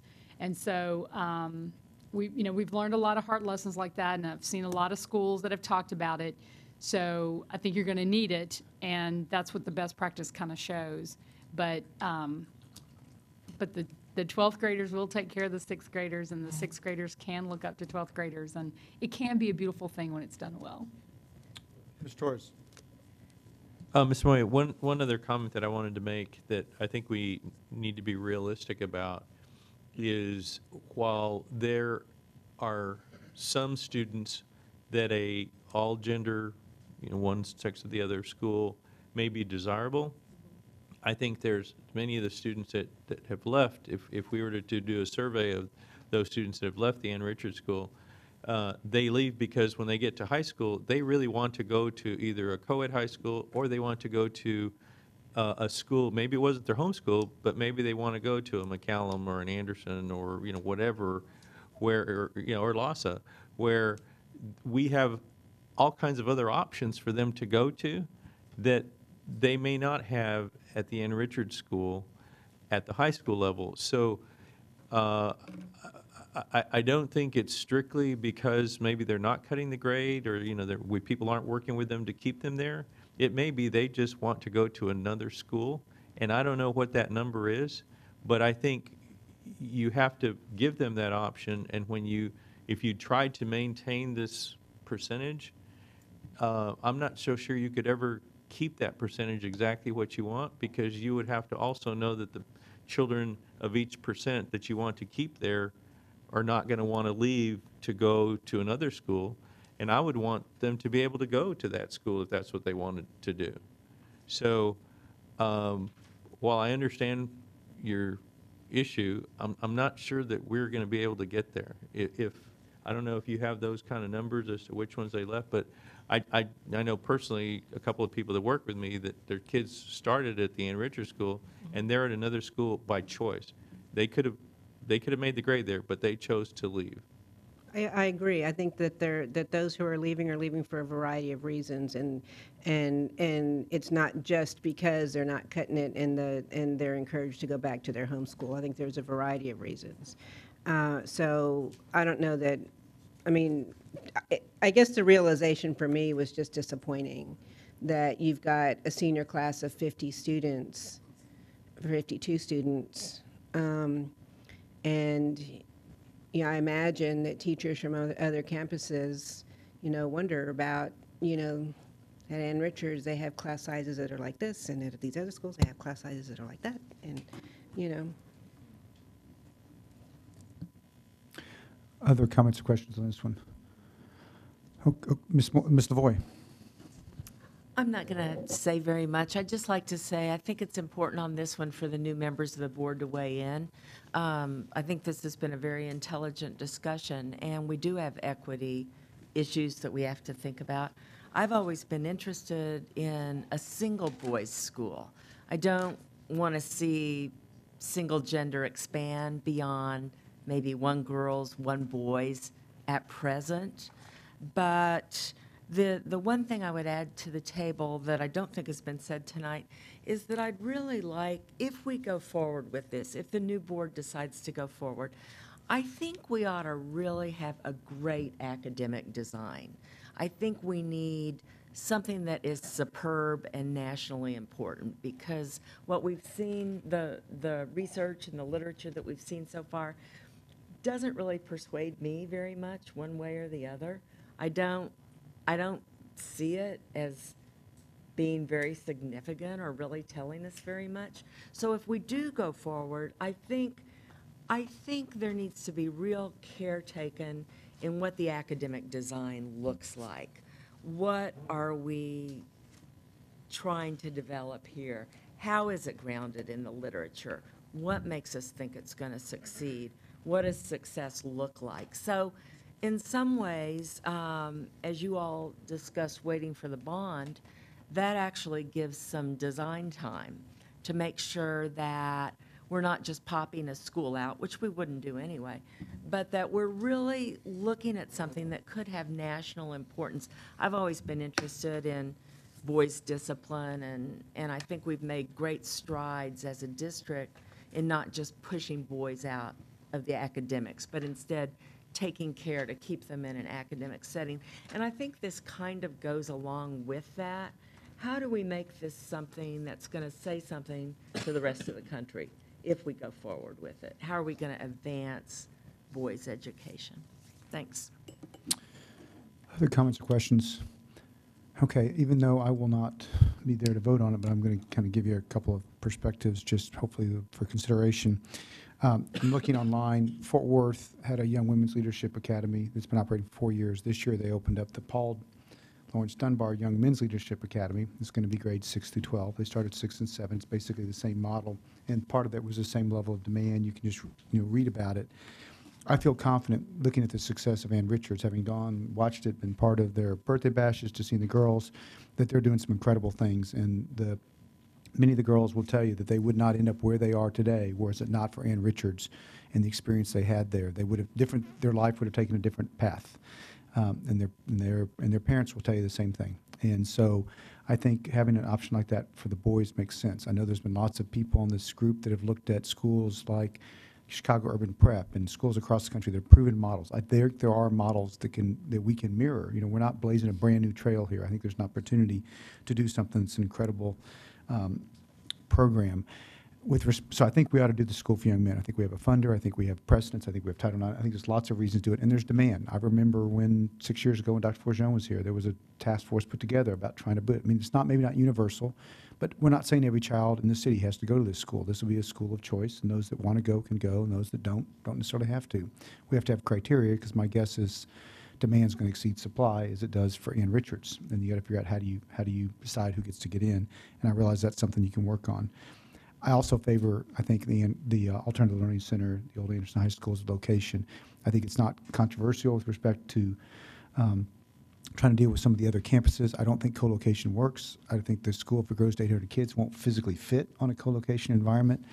I don't think we ought to displace another school. None of the schools, even then with capacity, we're in a different climate than we were when we chose to repurpose Porter and make it the Ann Richards School. It's just a different time and a different place and a different climate in our community. And I don't think that would work very well. And I think the Alternative Learning Center actually allows our community to vote. Do they want this school or not? Because they'll choose to pay for it. And I think it offers a use of a facility that we wouldn't otherwise is underutilized. I mean, that piece of land with that facility, with the few hundred kids that are there for discipline, is an underutilized piece of property on this district. And this would give it a chance to actually be a fully utilized piece of property that we're not doing today. And I think seems like the right place. It seems like the right use, and I think it could be a huge benefit. With respect to the model, I think the Ann Richards mentioned that, but I do think that the new board's going to obviously have to weigh in, and I think it's going to be tied, as Ms. Bradley and then Mr. Torres said, to the bond. So I think it feels right to me. Ms. Moy, just your comment about the first senior class. I think this is still learning. That Ann Richards class, it's the first senior class, and their drop-off actually occurred between 8th and 9th grade. Less so, but then, junior, senior year. It's really the big drop-off. So I think that's something that we've got to explore. And Richards, we've got a few years to get there, is what's the cause of the drop-off between 8th and 9th? And I think a lot of it is kids going back to their home schools, because some of the programs you participate in high school, you don't participate in the same way in a single-gender high school. It's just different. They don't have it because it's the nature of the school. So I think that's something to look at and find out, is there another entry point? I think you have to be careful, because to your concern about boys, you build a culture of a school from ground up. And so the kids that are there in 12th grade were the kids that started in 6th grade. So you do have a culture of, and I think my concern about 12th grade boys being on the school campus with 6th grade boys is very different when they've all had the same experience and they've been brought up in the same way.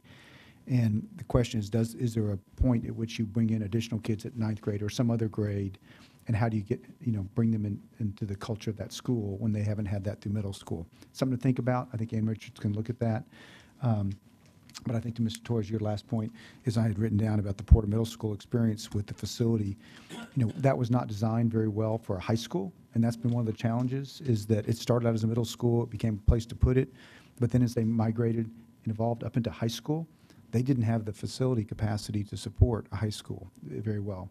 Certainly not parking for kids that may actually drive, And so I think designing the school and being able to remodel and repurpose the Alternative Learning Center is actually a great use for that piece of property. But let's let the public decide. I mean, the new board's got to decide if they want to do this first, and then the second decision would be if they go that path, would be up to the public to decide, do they support it? So, but I think, and I appreciate y'all bringing it forward, and I do want to say on behalf of Dr. Starfin and on all the staff that have worked with the Moody's, thanks to the Moody's for providing the funding to allow a lot of these people to go take these trips, to go look at this, to explore it, because we're talking about how short the district budget is. We couldn't do that on our own. So they've been incredibly generous just to allow the planning to occur to get to this point to decide whether this makes sense or not. Any other comments on this one? Okay, so the other item that was on here was the single-gender middle school in District 1. No, not. I'm sorry, the middle school design for District 1 middle school design, which may or may not include a single gender. But I understand you've got planning teams looking at District 1 middle school designs, and yet at this point, you would like to wait to have the next conversation until the planning teams come back with additional information. And I think they'll be able to shape up their scenario, and I'll have more to talk about later. And I think, and I'll just comment this way editorially, I think that's a good way to describe this. It's a single District 1 middle school design teams, of which single gender is certainly one major component that they're looking at, but it's not the only thing they're looking at. Ms. Bradley. And that's true, but we have Letitia Anderson, a parent that was asked to come here, who's been sitting here since the board meeting started. And then we also, Letitia's right there. And then we also had a couple other parents that were sitting here waiting for what they thought was going to be some type of a conversation. So I'm disappointed that we brought these parents out tonight for something that did not happen. And I think if that was the case, we should have made it clear to them that this discussion was not going to take place. Very good point. And so is there an opportunity, Dr. Christopher, is there any input that the board can provide you at this point, and other than apologizing to our parents that may have come out, if at this point you want to wait on the planning team? The board is welcome to discuss it. I mean, I think I was clear with everyone who came to participate tonight that the administration's been involved in, is that if there were specific questions about things that I thought they could be a value add for, then yes, if the board wants to go on the path, but you're welcome to discuss this. My read from what I was told from the planning team is we are just where we are. And other than, spending some time describing some of the things that have been going on for the purposes of tonight, I don't have, the administration doesn't have anything else to add. But if the board wants to discuss something in particular, it's your call. Okay, so before I do that, I forgot something Mr. Guzman said, so before people turn the TV off.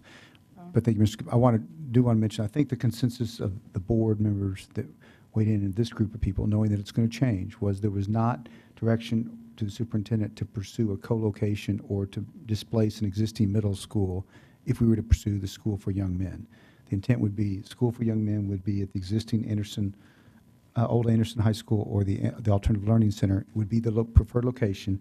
Let the public decide. And then if that didn't pass, then the board would have to decide what they wanted to do. But at this time, it's really, maybe the direction is to no longer pursue, if it's being pursued, potentially other options for location besides that location. I know Mr. Schneider might have had a different opinion, but I think the rest of the board sort of shook out, saying they're not looking to displace an existing middle school or co-locate with an existing school, this program. Is that a fair? Mr. Schneider, did you want to wait?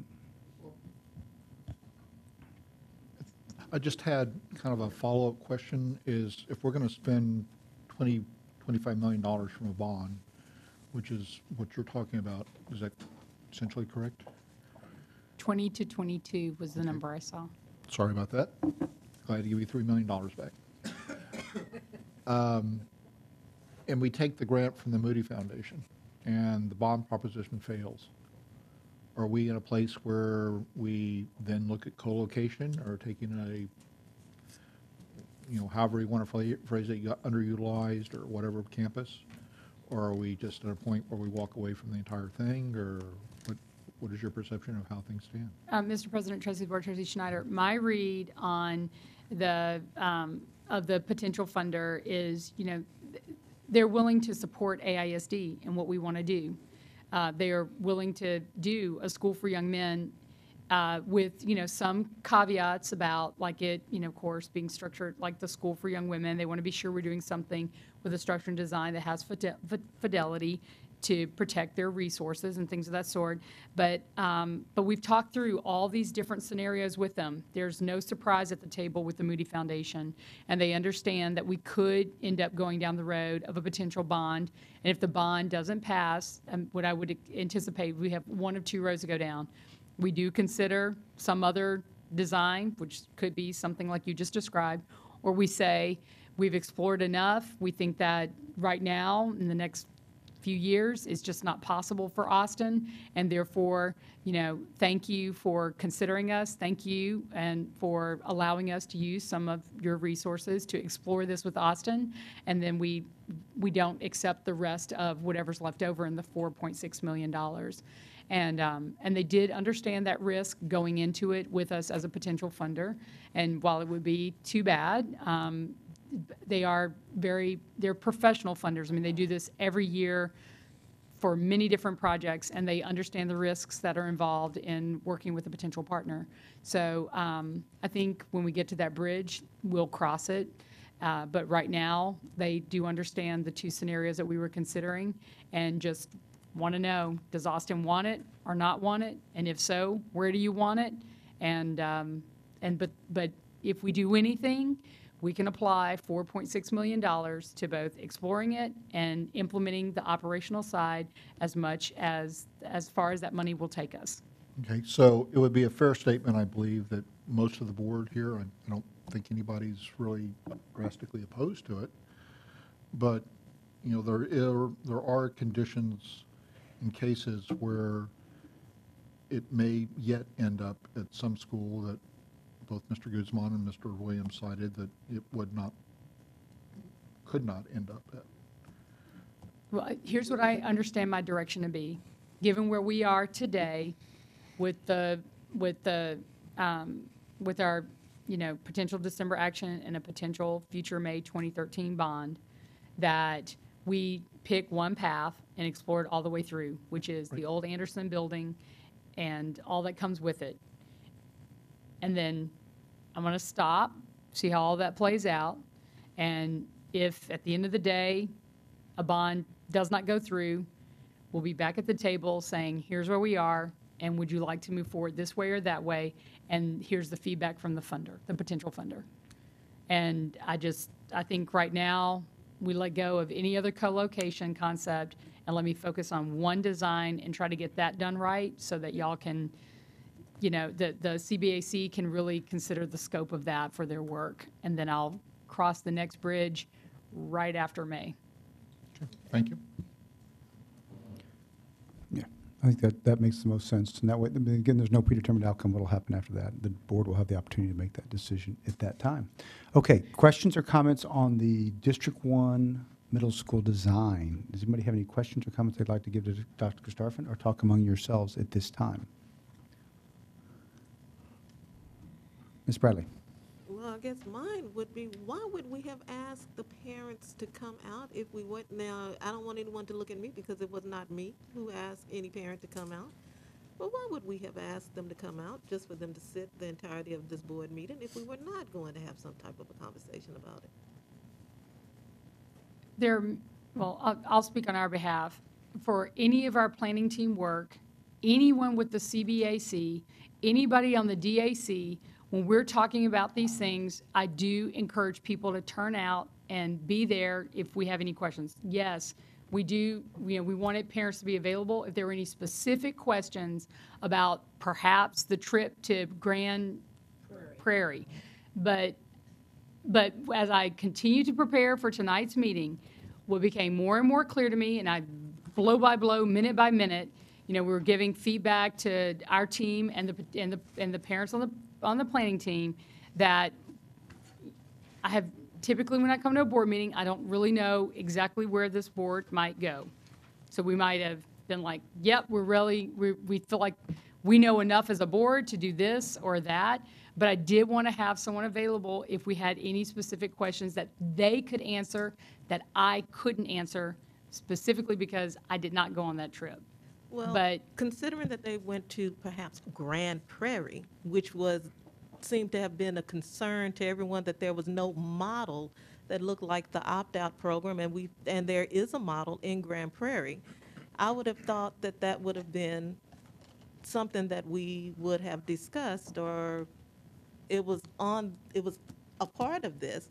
To me, if you didn't feel it was ready or it should not be a part of it, then it shouldn't have been there as number 6.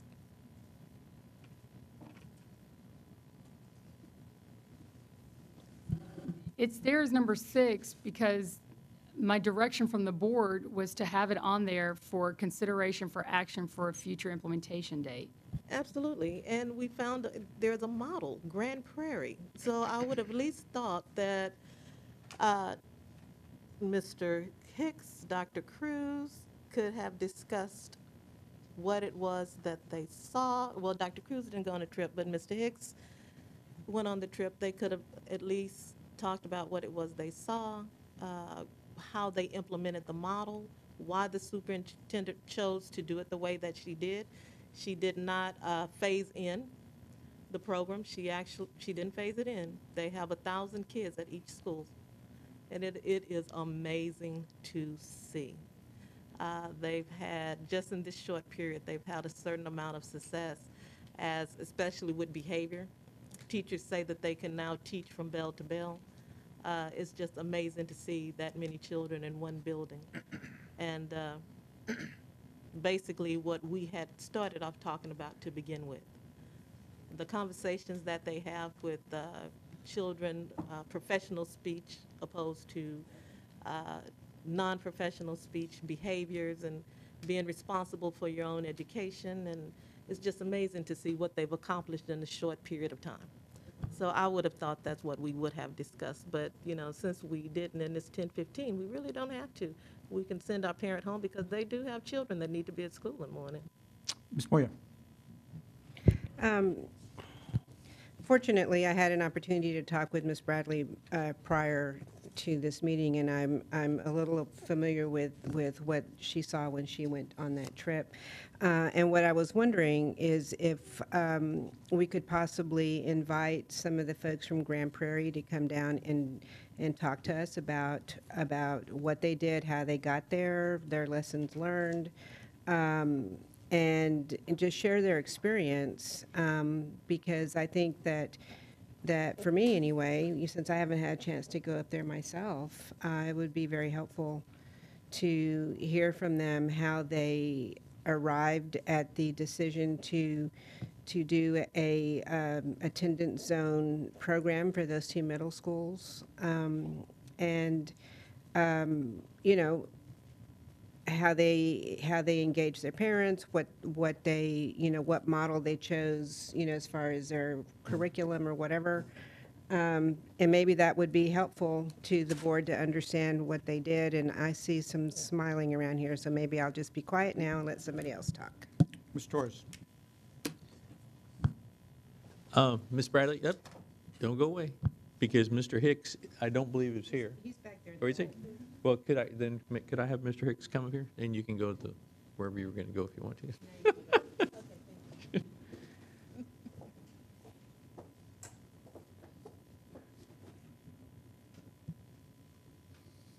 Good evening, Mr. Hicks. Hopefully, some of these questions came up on your visit, but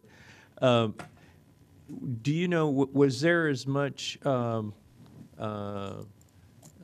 questioning or, when they decided to do this in their community, as I understand it, they were all co-ed at one point in time, maybe they had 2 co-ed schools, and then they made the decision to go forward. Were they faced with some of the same problems that we are faced with here in terms of, okay, well, what if all the students don't want to go? What did they do? Or did they have a different approach to trying to determine which model? Can you talk a little bit to me about what the process was, what they were dealing with, what the issues were that sort of got them from where they started to where they ended up? Well, my understanding was that the situation was very similar. There were 2 middle schools that were both academically unacceptable, and they were closely located to one another, similar to the Pierce Garcia situation. And the superintendent decided to make a proposal at some point in time with community input to explore a single combined attendance zone for those 2 schools, much like what we've been talking about. And they went through the community engagement process and decided over the course of a year to open the schools this year. This is year 1 of implementation for them. And they were expecting about 500 per school, and they ended up with about double that in each school. So there was not a lot of choosing to attend alternative schools, but they did, as a matter of law, you have to have that option. So they do have that option available. And did the other 500 that attended, I guess, are from other parts of the district that are now coming to the? The one thing about Grand Prairie is they have an out-of-district transfer policy. They can allow transfers into their district from out of district. So some number of kids did come from out of district as well. And so it was your impression then that they got essentially 100% of the attendance zone children?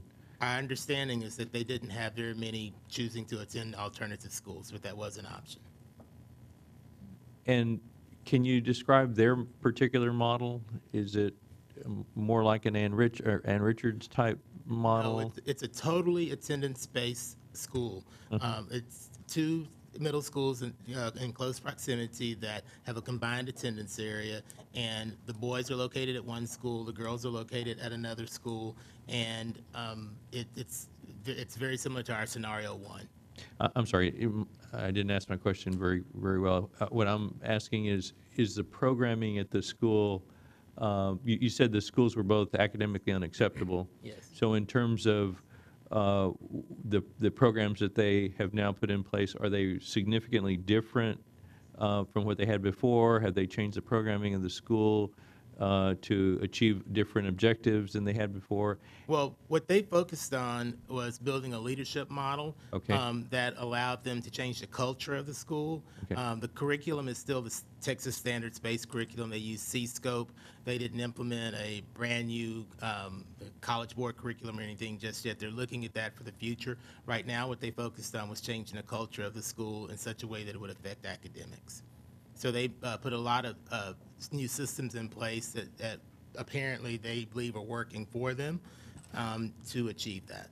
Can you give me 1 or 2 examples of what those systems might be that they didn't have before that they now have? Well, they were looking very closely at what strategies might work for boys versus girls, and competition is one of their big strategies that they put in place. Competition looks different for boys than it does for girls, and so what the schools implemented was a house system in each school. The boys' school has a house system and the girls' school has a house system, sort of like the fraternity sorority approach.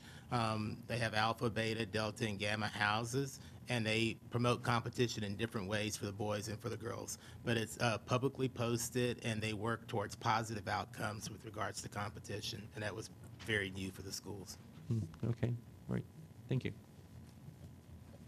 So just I've been looking, this whole discussion started, I've been looking online, and the phrase in one of them says, the Young Men's Leadership Academy is still a neighborhood school, largely populated by students that fall within the stipulated attendance zone.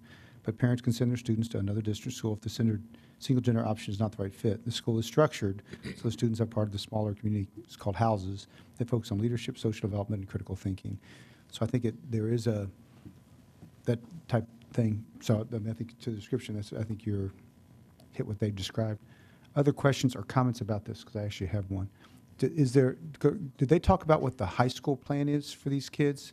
Because I think that sometimes that, they get this experience, and then they now have eighth graders, what are they thinking and where are their eighth graders going to go for ninth grade? They're in the development phase right now. That's all they could say to us.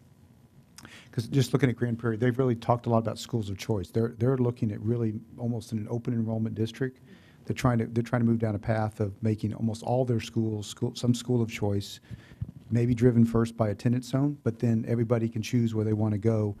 And they've got a whole list of different programs. And they're talking about opening 2 more next year and 2 more after that. It's a smaller district than us, but they really have been driven by what they felt like their community wanted, which is options and choices for their kids. Ms. Moya. One of the unique things that's going on in North Texas is that a lot of those school districts go back, that students in those school districts go back and forth. Like in Frisco and Denton, for example, they just go in and out. And when I first heard about this, I was quite stunned because I didn't know that was actually something that was done. But up there in that part of the state, they're all doing it. And so the kids just move back and forth from one school district to the other. And there's no application process or anything. They just, they release them from this district and enroll them over there. So it's quite unique. But, Gilbert, what is the demographic population of those schools? Just in general? About, 90% minority. There were a handful of Caucasian kids there, but overwhelmingly minority. Okay. And 90+% free and reduced lunch as well. Other questions, Mr. Snyder? Do you have something? Anything else you think you'd like to share? I mean, this is sort of just a good chance to hear about it, but I do think we want to rely on our planning teams to have the opportunity to pursue their work, given this information, and come back with what will ultimately be a recommendation. But just anybody else? Ms. Torres? Yeah, I forgot to ask. This is their first year, but did they make this transition over the summer? They spent the last year planning for it, and they implemented this year. But did they have to make any physical changes to the schools? I mean, if they made those? No, they did not. They said they wished they had changed the restrooms, perhaps, but they didn't. Pass. That the principal of the boys' school had said, if you're looking at a retrofit, make sure you do the restrooms. Was that what you were speaking of, or something else? Just one more thing about Grand Prairie. What they said, they introduced their school choice model of the community on January 21st of 2012. And then they basically created what looks like 8 or 9 schools out of the gates, 5 elementaries and 3 middle schools as schools of choice, and they're pursuing high schools and other programs. So they're really kind of broadening that choice. And these are 2 of, I don't know, I didn't look up. 25,000. 25,000. Who is their superintendent? Is that Susan? Okay. Other questions? Okay, we'll look forward, that's the royal we, the report from the planning teams when it comes back and a recommendation from the superintendent. Okay, so I think we have 5 of them. Appreciate all the time. Thank you very much. Okay, but board members, we are not, thank you all very much. We're not done yet. Okay, we've got a couple of policy topics to talk about. EIA, Dr. Starfin, I think we're a little past our scheduled tardy time, but that was all important conversation. This one's got 35 minutes. Let's go. Mr. President, actually the next 2 agenda items go together. There are 2 related policies scheduled for action at the November 19th board meeting. Both policies are related to the state law requiring that student performance on the state of Texas assessment for academic readiness, known as a STAR, end of course exams, determine 15% of a student's final course grade. One proposed policy change to policy EIA local addresses the use of EOC scores in a student's final course grade and to determine credit, as well as the impact of EOC retakes on the use of end of course scores for students who receive special education services. While the EOC score would count as 15% of the student's final grade for the course under EIA local, another policy change to EIC local would not use that EOC score to calculate the GPA or the class rank. To date, there's been no information that would indicate a deferment of the 15% grade requirements, but you know AISD is going to work on that in our legislative agenda. For the 12-13 school year, the board is scheduled to take action on the policies on November 19th. And so staff is available to answer any other questions, but I don't think any of these changes or designs is a surprise for the board. But if you have any questions, Edmund is here to answer those, or I can. Hi, Edna. Okay, so we got, Edmund. you want, oh, Edmund and Edna. Actually, Policy. Edmund. Edmund's over there, too. I see. Yes. Well, he's behind the pole. I didn't see him. Yes, it's just Edmund. Edna's just going to make the edits. The policy. Okay, so you want to do both EIA and EIC? They go same time? together. Okay, questions or comments? Ms. Torres? There was but when we were considering this last year, there was one of the reasons we had to make the decision, et cetera, at a certain time, was to allow for the programming of the change in the actual grade slips and all that other stuff. Has that actually been done, or was that done last year and just sort of that programming was kept on the shelf until it was necessary, or what? A little of both, Mr. Todes. We've kind of have an ongoing, about every 2 weeks, we meet from what we call the technical implementation, where we bring in Les and his crew and a whole slew of people to make sure that we can technically execute what we're trying to do, and we feel pretty good right about now. So. And so that change would basically help implement what we're looking at without any problem. Makes it a little less complicated. If you remember last time, I think that we brought this before. I think we were also on a late night, and it was a little more complicated. This actually makes it a little easier for us to implement. Okay. All right. Thank you. Ms. Moya?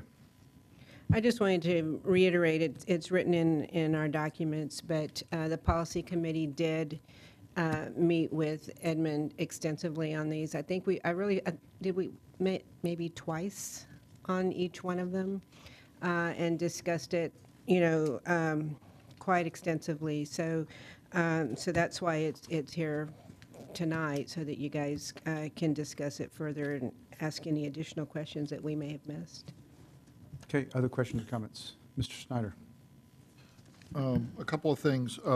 Dr. Harpez, the technical aspect of this, has it gotten to the point where kids can get online and see their class rank and all the other kind of stuff that they would be expecting to see through the grade speed? Not yet, but that's once assuming you all pass this policy, we'll be able to execute that as well. I know there was a question we received about when class ranking, the timing, and when that's all have. I know that there are a subset of kids out there that are very ambitious about their class rank and where they stand, and they are very interested in having the ability to take a look at this. So I would highly encourage you to make sure that that capability is there as soon as possible. So the second thing is that I'm sure everyone's aware that this is on the legislative agenda of quite a few school districts, not just AISD. So my personal expectation is that this is a one-year deal, and we will be coming back next year to do whatever the state wants us to do. Legislative agenda of districts, of parent groups, of individuals. There's a lot of folks. I can cite a whole bunch of people on one side and two on the other at the moment. Yeah, I think I know the two, so I think go without saying. Other questions or comments? Okay, so I got two for you, just to make sure I'm clear and just, so Evan, on EIC, page 3 on the EIC, it's actually page 1 of 3 on the EIC policy, the red part. If I'm reading, I just make sure I am slow.